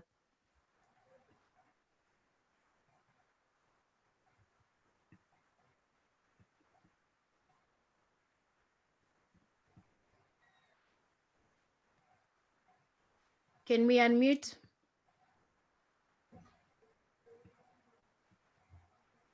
Pastor Munyeza? Yes, I'm back. Okay. So can you respond to that question? Because a lot of people are saying this could be just a talk shop. You know, we can say what we really want to happen, but at the end of the day, how do we get ZANU-PF to also be on board? And would they just relinquish power because the majority of the people here have said this is the way forward, that we should have some kind of national dialogue or even have an NTA? What can you say about that? Yeah, it goes back to my presentation, which was quite vehemently resisted my roles that I play. Because at the end of the day, if we want to build a one Zimbabwe, we must recognize everybody as a player. Whether their role is to say, well, I did wrong, but am I accepted going forward? Our problem, that's why I emphasize the issue of healing, truth, and reconciliation. Violet, without that, this country can't move forward. And you cannot do it without ZANU-PF, MDC, civil society, business, and everybody else. You cannot do that. We are making a big mistake where we are so angry and hurting, and that if I were to say here today, that's why, for me, and I want to put this, expose myself here, being in PAC and be able to criticize the government shows that there must be a place in this country where democracy actually is embedded, and that my rights are also expected. Now, I have a backlash on a platform like this where people say I must leave. And I'm saying, where is democracy now? Is that an illegal act? If it is illegal, then I must be tried for being in PAC. It also means that we are hurting so much, that we are so polarized. So at some point, we need to actually bring everybody together. ZANU-PF, MDC, the other parties, and then civic society. Now, if we don't have that move, whatever change happens, it will be similar to November 2017. Whatever we do. Okay, sorry, go on. So if we have to do that, we've got to bring ZANU-PF to the table. Now, some people say, look, how do you bring ZANU-PF to the table? How do you bring MDC to the same table with ZANU-PF? We are actually getting there, Violet. And I'm just trying to be very casual about it because I think it's going to be bad. We are going to get to a place where there is a mutually hating stalemate, that none of us has a choice but to now start talking to each other. That day is coming slowly but surely. So how is it going to be brought about? When we all can't eat, when we all can't help ourselves, when we all can't be protected, we will bring everybody to the table willingly. So there won't be one person calling for it. Because right now, the debate is who's going to call. Let's talk about this NTA. Who's going to call for the NTA? Whose mandate do they have? No, my view is that no one is going to call for the NTA if it is going to be the NTA. What I know is that everybody is going to have to come to the table and we all discuss because we won't be able to move to the next day. It's there. I mean, the signs are already there. Another 2 weeks, 3 weeks, 1 month. I know people keep saying, well, we have said that 5 years ago, look at where we are. Let me tell you, we never had COVID. We didn't have 2 years in succession of drought.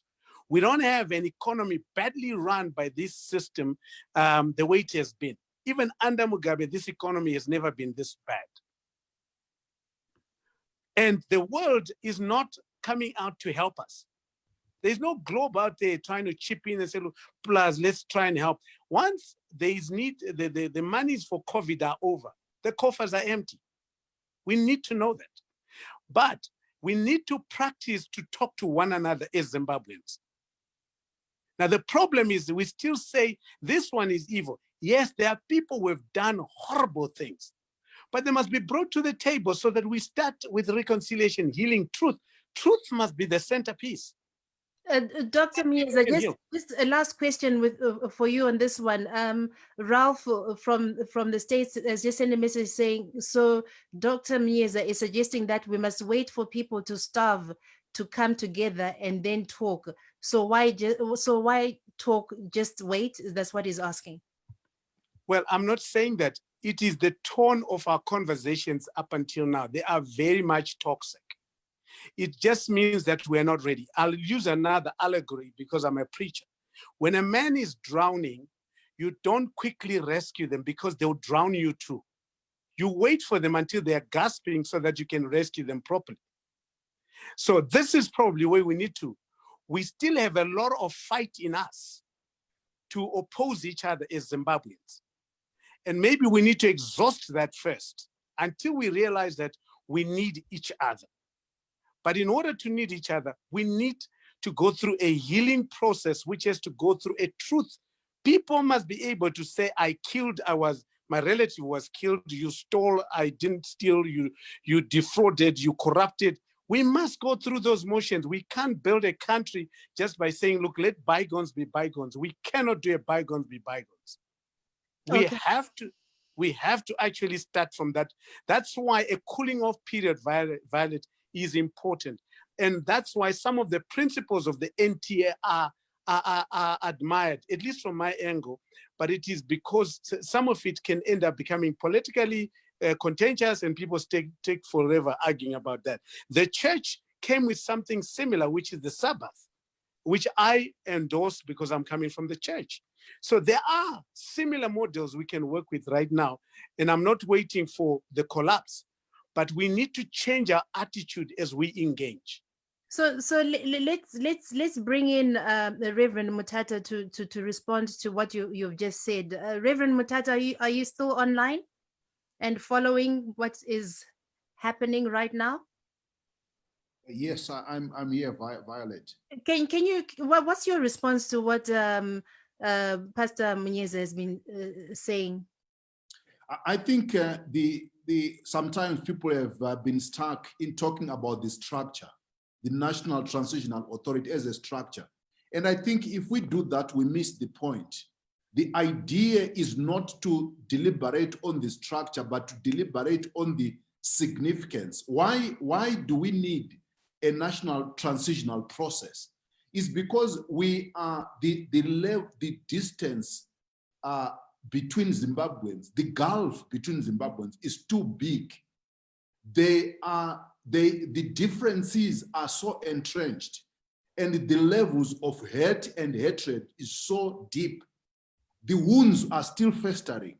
So the reason why you need what Dr. Munyeza is calling the cooling period, or what others are calling the transitional period, is to allow Zimbabweans to build structures that allow for the nation to find each other, to establish institutions that constitute a state, so that the judges, the courts, the police become independent of political influence, so that the people who are hungry are fed, so that they are able to make decisions not with their stomach, but with their minds, so that the constitution is in place, so that it becomes the basis for public engagement and not political affiliation. It is only when we have built this period that allows for the nation to heal itself and re-establish a proper democratic dispensation, that we can allow people to enter into competitive democracy, that people can vote for whoever they want without coercion and without fear that someone is going to knock on their door and threaten them. We are not there yet. Even if we want to go for an election in 2023, we can get there, but we can go to election in 2028. The nation is not yet prepared for a free and fair election, whoever is going to run this country, because the chasm between Zimbabweans is too big. Briefly, how do you respond to Keith Busimani, who says the NTA is a bad idea? It will have the effect of sanitizing the thieves in ZANU-PF. I'm not talking about the NTA, I'm talking about the transitional period.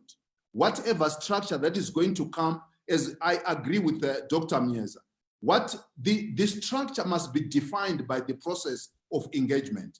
And that's why we have defined this engagement. These dialogue processes must happen at 3 levels. At the grassroots level, it must be to educate citizens to reclaim their agency and to alert them to the fact that they must be custodians of the change. At the level of organized society, it must be to find how do we build agenda setting and find convergence among opinion leaders.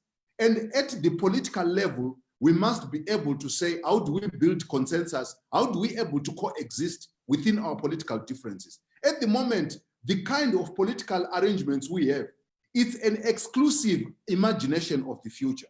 If you are ZANU-PF, you need to find a way of relinquish all forms of opposition.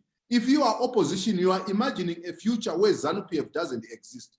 But unfortunately, that future doesn't exist, because there is no way we are going to have a time when we have no opposition, and there is no way where ZANU-PF is completely going to be eradicated. What we need is a future, the near future we need is a future we will need some kind of coexistence, and that need to be midwifed. That future is not going to come through a winner takes all organized through elections. It needs to be midwifed, and we need a buffer zone to allow true competitive politics to take course when the environment allows. Thank you very much. So I'm just looking at the chats in Zoom, and quite a few people are also talking about the diaspora. I don't know, is Eleanor Sisulu from South Africa, is she online? So we can get her thoughts on that. In the meantime, maybe let me bring Sipho Malunga. Can you come back online so that we could hear your thoughts on the issue of the diaspora and how they can contribute to the way forward. Thank you, Violet. You asked me a question that I'm happy to answer, but I wanted to just say something about how will ZANU-PF relinquish power? Hell no, they won't. Why would they? I wouldn't if I were them. Obviously, Mnangagwa is not Gorbachev. He doesn't have to contend with the pressures that the Soviet Union was contending with in 1989. We have already conceded that the purpose of running the country is personal benefit. So there's going to have to be a fight. I have no problem with the NTA, but the NTA is only after. I completely get the clergyman saying people need to come together. I agree. I've worked for many years as a conflict prevention expert in the UN, and I do not like conflict. I believe people should avoid it. But I believe that people need to manifest their own power in a peaceful way and take back control of the state, which has been taken over by this small elite. How that happens, nobody knows. It doesn't even need a political party. None of the revolutions, the peaceful people-powered revolutions, have involved any political party. So we are restricting ourselves to a conversation between MDC, ZANU-PF. None of them matter in the schematics. Ultimately, the people will have to lead this revolution. Anyway, your point. Violet, I can't hear you. Hi, Sipho, you're saying ultimately the people have to lead, but this crisis has been going on for 20 years now. Oh, it's going to happen. Don't you worry. Violet, let me finish. What do the people need to do? Power for 30 years before the Tunisian people removed him. 30 years he was in power. Compaore, he killed Sankara, and he was in power for another 20, 30 years. Bashir was in power for 30 years after taking over a coup. So for me, I haven't lost hope. I don't know when the people of Zimbabwe are going to wake up, but I know they will wake up at some point. And when they do, it won't matter whether ZANU-PF, the military, MDC, where anyone is won't matter, because at that point, there's only going to be one thing and one thing alone. The people will be taking back control. What will then come afterwards? We will then all now start to run around, and maybe we need an NTA, maybe we need this. It won't matter. Now, I do get the priests bringing us together now and saying, hang on, let's not let it get there. But that only works if you're talking to reasonable people. That only works if the politicians have a national interest at heart. If they don't, they will just allow everything to continue until it implodes. It's almost like we've seen this everywhere around the world. Politicians are so selfish that they don't give a damn until the people force them out. I would like to believe, because ZANU-PF before has had 1987 unity with ZAPU, they've had 2013, but they always fall back into a one-party default mode, which means we should learn something. It means that we should learn that they are not capable of sharing power with anybody. Therefore, we need a completely new arrangement. That's what the people will deliver. One day, I don't know when, but when they do, I'm simply saying one thing. I hope that the coercive apparatus of ZANU-PF, which is the army, will take the side of the people. Other armies elsewhere around the world have done so, even if they have first tried to push back. They have come to their senses and then said, wait a minute, we are on the side of the people here. And when that happens, then we can have an NTA, then we can have all these other things. We're all on board. So I don't have a problem with an NTA. So that's my answer to the question. But it's only coming afterwards. Thank you. Okay, thank you. I guess, and briefly on the diaspora action. The diaspora all over the world, the diaspora is a key critical element of any change in any country. Zimbabwe is sustained right now by the diaspora. even just me as an example, I've been looking after my mother for the past 20 years. I've been looking after a whole range of extended family for 20 years. I'm subsidizing the government. When any of my relatives get sick, I pay for their medical aid. I pay for school fees for I don't know how many dozens of children. Why should I do that? So I have a fundamental interest in what is going on in Zimbabwe. I don't want to be here in South Africa. I want to come back home. I would like to work for my government. I've been serving all over the world, working for all sorts of governments, trying to save all sorts of countries.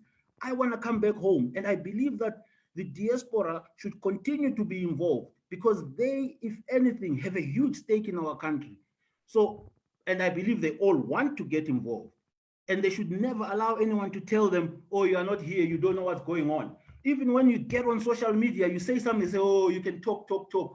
Come to the streets and lead. Who says I have to be there? How was the liberation struggle for Zimbabwe sustained? It was sustained by the diaspora. Where was ZANU-PF? Was it not in Mozambique in the diaspora? Where was ZAPU? In Zambia in the diaspora. And then now somebody wants to tell you that as a diaspora, you've got no contribution to Zimbabwe. And I say, don't accept it. We all want change from wherever we are. Thank you. Okay, and then briefly, I'll just go to Godfrey for his thoughts on these last few comments. Godfrey, just briefly. Senagamu.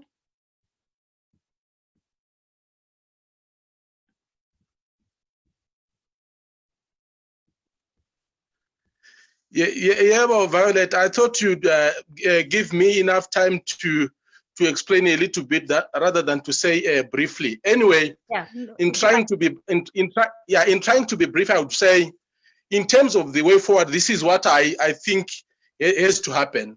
One, we have to constitute an inclusive and non-partisan citizens platform that would be representing all critical stakeholders in our country, and then broaden that movement to become a mass-driven movement that shall work on the modalities of the way forward. Two, to initiate real dialogue and engagement with the citizens first before seeking to engage a minority who are in leadership. Then three, unite the people and build national consensus on what has to be done. And these nationwide consultations must then form the basis of what has to be done. If the 2,400 people I've referred to who are in leadership are a minority, then obviously the 20 or plus or minus 20 people who are here can obviously not decide on behalf of all Zimbabweans. So we must then seek the views and opinion of the people, and where necessary, educate them on what is transpiring in order to come up with a position. Then fourth, engage all key and strategic institutions in the country in order to sell the idea and clear out any suspicions, because there is a lot of mistrust in this country and no one must be left out in this process, including touts, traditional leaders, the diaspora, the disabled, youth, women, the vendors, security, war vets, labor, miners, students, academia, civil society, and everyone. Before we even think of engaging the diplomatic community, the ambassadors, and everyone, it must be a Zimbabwean affair, because we are the ones who are being who are facing these issues. Then the fifth point is avoiding unnecessary confrontation, Violet, is not a sign of cowardice. Compromises are inevitable. Is it not possible, Violet, that an argument or war can be won without fist fighting, firing a single bullet, or even shedding a single drop of blood? If it is possible, why avoid that route? Confrontations and war situations, in my view, have no guaranteed winner. In the end of it all, Zimbabwe must be the winner. Not a party, not an individual, but the people. And if the idea to push for an NTA is to come, let it come from the people. Let the people own the idea, and by so doing, we'll be restoring the people's power that has been stolen by a few crooks and opportunities. However, if the other side proves too hard to cooperate, then there will be no option but to speak the language they quickly understand. And it will be very, very unfortunate, Violet, that no one knows of the outcome of that route. And lastly, Violet, is as a young person, we've already started an initiative to come up with a grassroots and citizens movement that has already started the ball rolling in pushing for an economic revolution that seeks to confront and eradicate corruption, fight related economic injustices, and ensure broad-based empowerment, rather than to rely on a few politicians. So all that I can say is, let's have this engagement in dialogue with the citizens first, and there is always Plan B and Plan C if Plan A fails. This is what I think. And my last appeal is, my last appeal, Violet, is maybe I'm not speaking on behalf of ZANU-PF because I'm out of ZANU-PF, but I would want the next conversations, the next engagements to include more young people, because you can't have people who won't be part of that future gathered here to discuss a future which they are not going to be part of. Engage more young people from across the political divide so that they take charge and take ownership of the process. Thank you. Definitely, that's a fair point there. I understand that Eleanor Sisulu is online. Eleanor Sisulu is a civic leader, Zimbabwean, based in South Africa. Eleanor, how do you get Zimbabweans to act and contribute to change? Are there any lessons that we can learn from South Africa given our current situation? Well, Violet, I think one thing that has disturbed me about this conversation is that there is no sense of Pan-Africanism. I think we need an injection of Pan-Africanism for one. The abuses that African governments meet on their citizens, from South Africa to Cairo, it's something that we need to be conscious of, because if we want solidarity from people, we also need to give other people solidarity. And there's a very good article that an Ethiopian wrote about African governments showing solidarity with African Americans about George Floyd issue, but at the same time having to carrying out those same abuses for themselves. So the abuse of security forces on African people throughout this continent is something that must be acknowledged by Zimbabweans. The next thing is that we need to feel outrage. You know, this thing of talking and healing and reconciliation, it did not work in 2008. It did not work. People sat and made a political accommodation. Political accommodation will not work unless you have got the levers of impunity. As long as Zimbabweans can be beaten and abused on a daily basis, it's going to be very difficult to sit and talk about reconciliation. So I think the human rights, and I feel the human rights ball was dropped with the GNU, which was a big mistake. Even while the politicians had accommodated among themselves, that fight for human rights, that fight against abuses of each and every Zimbabwean should have continued. A young man was shot in Bulawayo last week, 2 weeks ago, Paul Munokopa. There's been no outrage. One doesn't get the sense of anger. It's as if people accept that the police can just come and shoot. So what is the way forward then, Eleanor? Well, I think the way forward is not one thing. It's many battles on many fronts. Then the people will fight on the political front with their political parties, and that's fine. Those of us in the diaspora will show solidarity where we can and raise our voices about human rights abuses. That must continue. But I think the work that human rights organizations have done in Zimbabwe have done very important and good work, which must continue. And that is documenting abuses all the time and having specific campaigns. For example, this issue of abduction, there really needs to be a major strategically thought out campaign against this issue of abduction. We need to drive up the cost of human rights abuses. We need to make sure that there's media spotlight on this. And we need to learn, you know, what we saw with George Floyd, this thing was going on a long time. Somehow that George Floyd video provided the tipping point. There will be a tipping point. And I think when you talk about NTA, I agree with Sipho. NTA can happen, but it must happen after somehow we have worked out how to strip ZANU-PF of its power. And we need to, a conversation needs to be, what is it that enables these people to hold on to power in this way?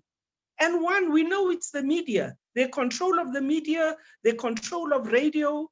I mean, in South Africa, and the control of the judiciary, the human rights abuses.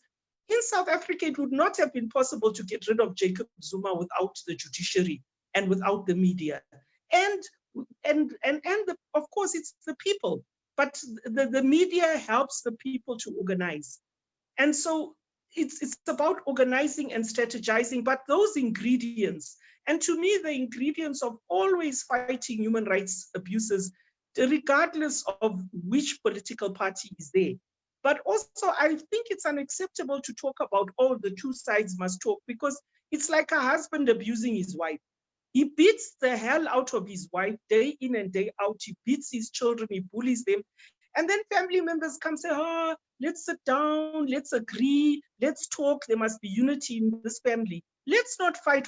Unity is not the issue. We're not united, but we know we must fight for what is right, and we must fight for relief for people today, not tomorrow, not next week. You can have those long-term political conversations, but people's rights must be fought for today. Thank you. Thank you. Now, before I go to Tony, Rila, and Ibo with their last comments, Dr. Shingimunyeza just sent me a message to say he has a comment, a brief comment to make on the process towards the transitional period. So, Wamunyeza, can you come in, please, and can you make it? Yes. Very quickly, like I said, the transitional period has to have a soft landing. When you look at what happened in Libya, in Tunisia, in Sudan, and all those places where the citizens kind of came up, there is some level of destruction that comes with it if there is no real soft landing. And I think that we must find some lessons there so that to ensure that the citizens actually get the power and determine their course. If we don't have a softer landing, and that softer landing has to have some kind of international regional support, this idea of that saying, look, we will do it alone, it won't happen. Because if we do it alone, the power will still reside in the ones who already have power. So we need to have some kind of an underwriter, and we need to have some kind of a midwife that will make sure that we do not end up the citizens marginalized again, almost back to 2017. That's all I wanted to say. Thanks, Violet. And Gladys Flashfire from the MDC.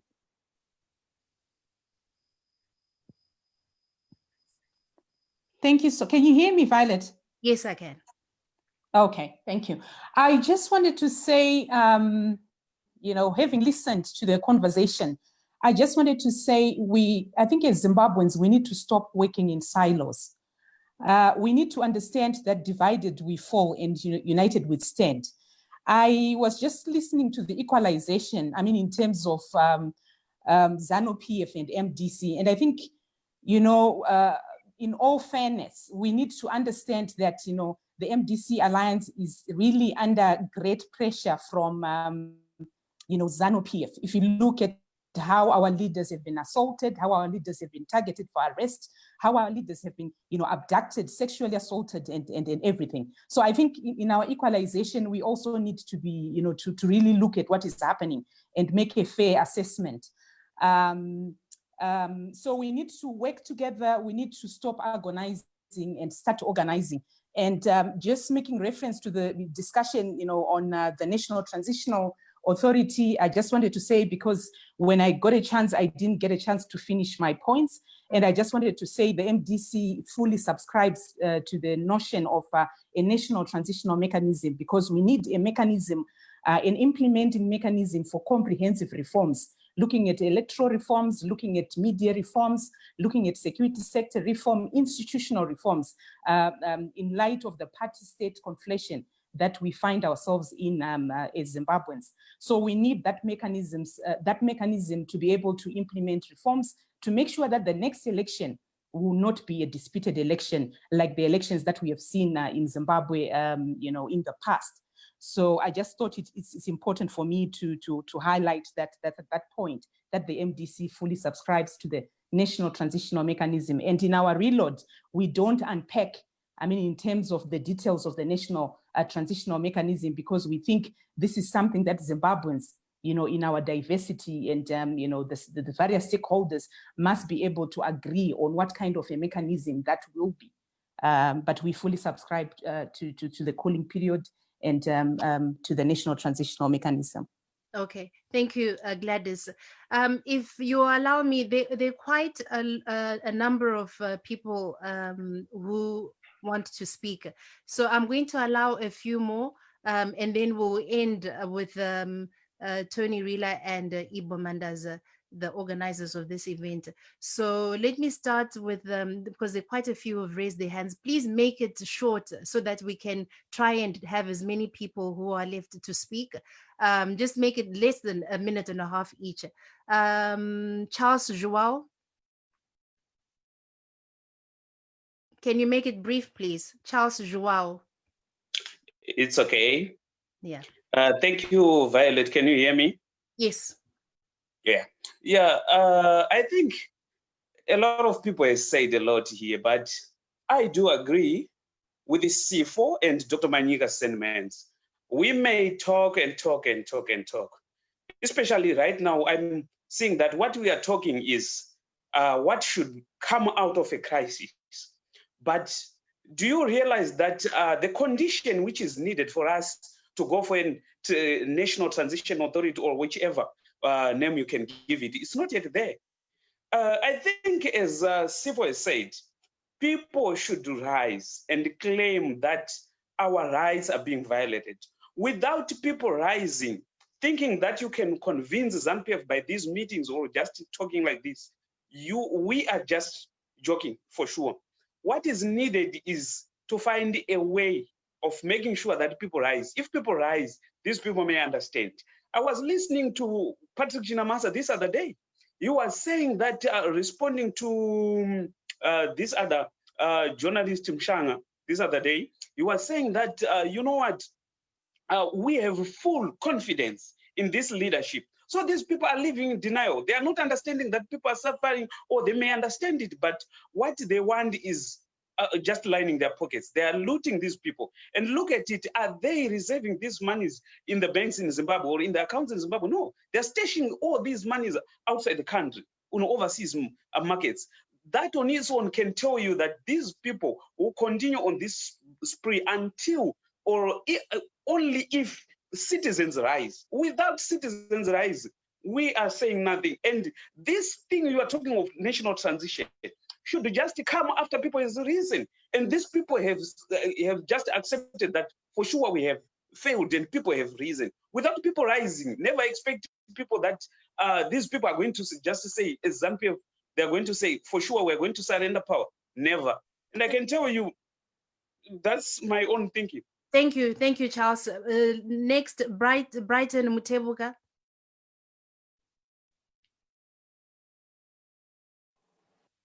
Thank you, Violet. Can you hear me? Yes, we can. Right, thank you. Thank you for the opportunity. Well, what I would say very quickly is that I agree with Sipo as well. I have heard quite a lot of things that have been said today. And what's fundamental really is that nothing can come. We have to understand, you know, what this regime is about. There is clearly an intention to use fear as an instrument to stop people from, you know, removing the regime from power. That is ultimately the objective of the use of fear. Now, ultimately, as we move forward, we have to realize that there have been missed opportunities, and those missed opportunities revolve around, for me, the period coming after 2008, which resulted in the Government of National Unity. And then the second opportunity that presented itself was effectively the period following the fall of Robert Mugabe. Those were opportunities that were missed. So as far as I'm concerned, the opportunities for change lie in either taking advantage of those opportunities, those windows, or effectively exposing rigging when it occurs. but change and freedom comes from demanding it, and people have to be willing to overcome the fear before that happens. And my assessment of the current situation is that we're not very far off from an implosion. So an implosion is very much around the corner as far as I'm concerned. Thank you. Briefly, Brighton Chireka, can we just make it very short because we have to be finished by 8 o'clock. So Brighton Chireka, a brief comment. Thank you very much, Violet. I just want to say that thanks very much for the contribution that we have heard from everyone. But I think one thing that is missing in the discussion is that we know that political parties succeed due to leadership, but also we mustn't forget about followership. Sadly, we don't talk much about followership. I see a lot of us are alienated and we just criticize and do nothing. But I know something may be as if turned us off. But also we have got on the other end, the yes people that do sing for their supper, that they also like to follow everything. But I think what we now need is to educate one another so that we become effective followers. We think for ourselves, critical thinking, openly disagreeing with our leadership, and also not to be intimidated by hierarchy or political structures. For example, even in the army, people should not follow blindly instructions where they will kill other people. So I think if we work on that, then we can have a good followership. But what we are having at the moment, we are having followership that is yes people, and then our leaders get away with murder. Thank you. Okay, thank you. Fungai Jura. Hi, thank you, Violet. I just wanted to make a very quick contribution. Firstly, with respect to the NTA talk.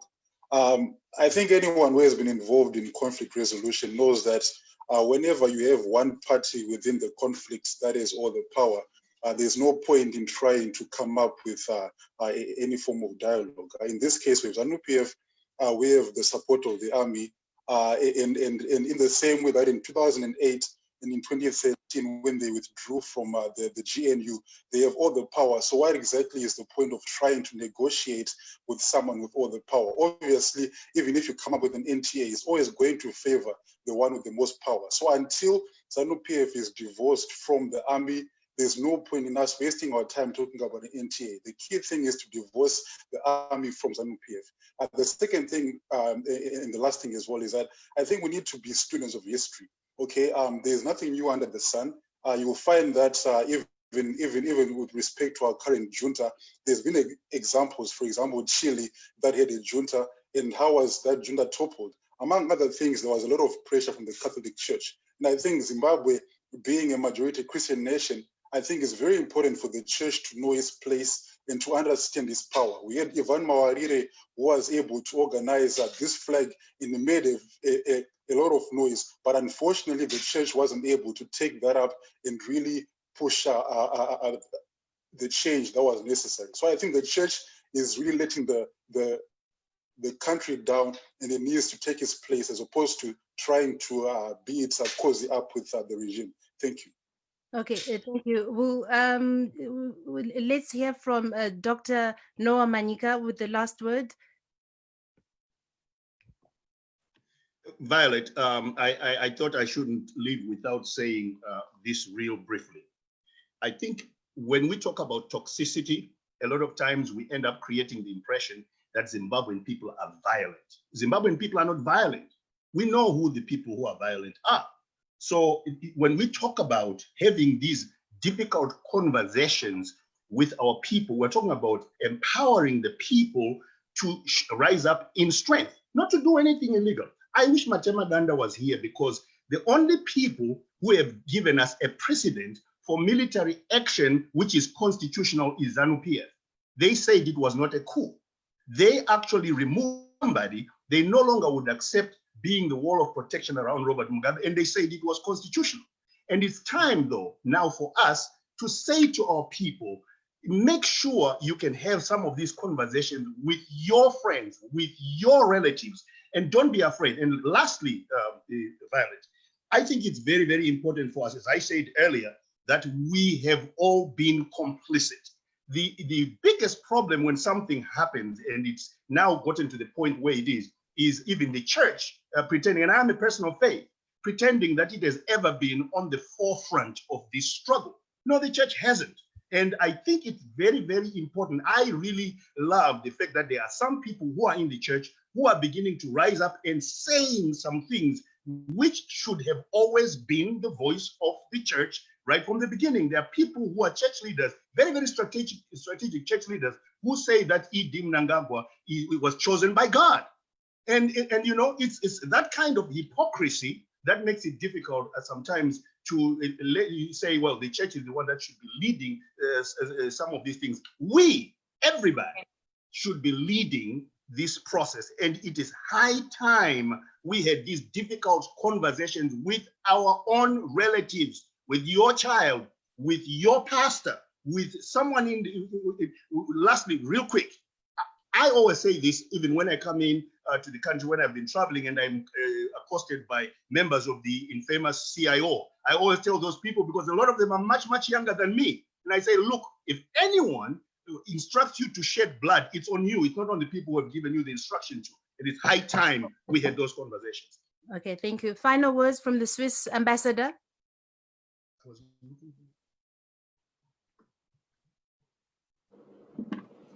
Yes, thank you very much. Can you hear me? Yes. Okay, get the picture. Yeah. Thank you very much. No, indeed, I think this discussion has been very, very broad and very, very interesting. Why do I say broad? I think broad, it reflects all the different opinions and currency we are assisting, and it helps a lot, I think, at least to me as an international observer, it helps a lot to understand where could lie a consensus in the analysis and in the way forward under the actual crisis. And I would very much thank you for this opportunity. And second, when I say interesting, it is because it shows that this broad discussion also has many, many challenges. It has the challenges of many of the intervenants who have already a set goal, and at the same time it has the challenges of how to avoid a fixed goal and being flexible on the different approaches. So from my side, thank you very much. And I think Switzerland, who has here a very diversified interest in this country, and as a neutral country, I think we, with many others, have an interest to see a success of this discussion, and that it will lead to something very fruitful for the future of Zimbabwe. Thank you very much. Thank you. A final word from the EU ambassador.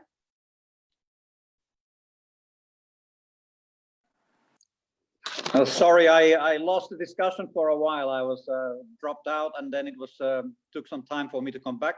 But no, just a word of thanks for everyone. It was been really interesting, and I very much value the forum that the SAPES put at our disposal for exchange of views, and very much appreciated. Thank you very much. Thank you very much. And I will then would like to hear from Tony Rila. I don't see him. Is he online? I hope he's online. Tony, final word from the Platform for Concerned Citizen. Is Tony? Thank you, Violet. I hope you can see me and hear me. You were complaining yesterday. We can't see you, but we can hear you. Go ahead. Okay, let me. Yes. Okay. Yeah, we can see you now. Okay. All right. Firstly, apologies to all the youth for elderliness. And to reiterate why we came here today from the PCC, from the Platform of Concerned Citizens, and SAPES, thank you, SAPES. The aim was to focus on what to do now. And this discussion has ranged over a very, very, very, very wide range of the problems we face and the difficulties behind those problems and the issues that it raises. As a rapporteur in such a discussion, it is extremely difficult. I've been sitting here scribbling notes like crazy, trying to capture the richness of this discussion. And I think that what I'm hearing overall, and of course, as a rapporteur, you have to draw broad lines. I think across the board, people were talking about the need to talk. I think I heard that from Shingi. I think I heard that from Kenneth. I think I heard it from people on the side, the idea that we need to be talking to each other. I think that's really critical. Most see the need for some kind of conversation going forward. And people raised some of the issues, of the blockages to that, the control of the media space and the difficulties that people face in talking to each other. And people raised the issue of trust, that political trust, personal trust is a very, very scarce commodity in Zimbabwe. And they linked that to fear. And these are all really very, very important issues. But nonetheless, they talked about the need for national dialogue. And I think that Kenneth Mtata pointed out the whole basis behind the National Convergence Platform and the need to bring people together in a national dialogue. And I heard that supported by lots of different people. There was also the issue of political settlement. The political problems of Zimbabwe are immense. And most of us, I heard today, are skeptic about the possibility that we can bring people together on a platform, the political players, that is, the political parties, the government, the opposition, together to begin to discuss a way forward.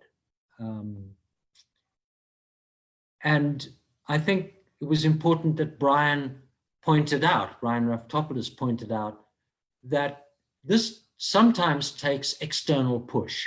That certainly was the case for the older people who can remember behind Lancaster House and why we came together in the end. The region finally decided that it was necessary that people came together.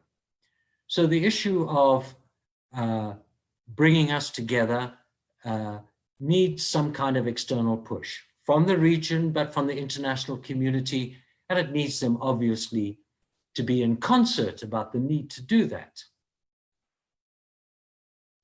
It's not going to be easy. Brian pointed it out, Eleanor pointed it out, that we need some kind of Pan-Africanist notion that what happens in a neighbor's back garden affects us as much as it affects anybody else.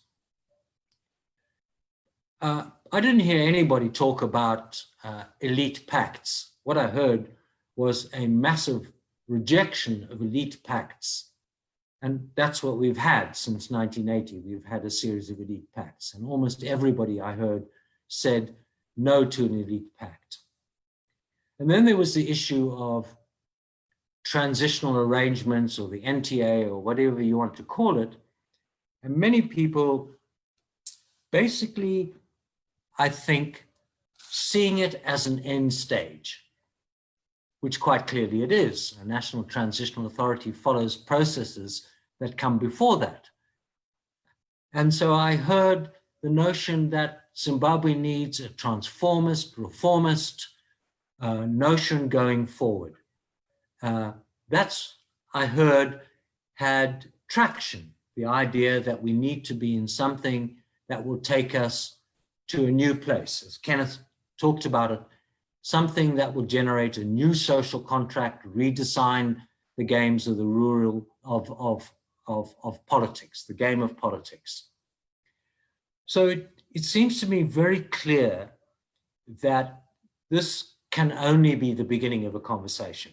This is not the conversation that generates a conclusion or a clear way forward. I did hear that many people are stuck with trying to understand the depth and the breadth of the problems that we face, and they are enormous. So we will need many conversations going forward. One could hope, and the PCC hopes, that this will lead eventually to some kind of national conference. I want to say that from the PCC, at any rate, because we're part of the hosts of this thing, that this has been a long journey. This journey began in 2016 with the blunt conversation that we needed a soft landing. Shingi Munyeza talked about a soft landing. We were talking in 2016 about a soft landing. Tony, you have 1 minute left. Okay. So I think it's very clear, just to restate some things that Ibo said at the beginning.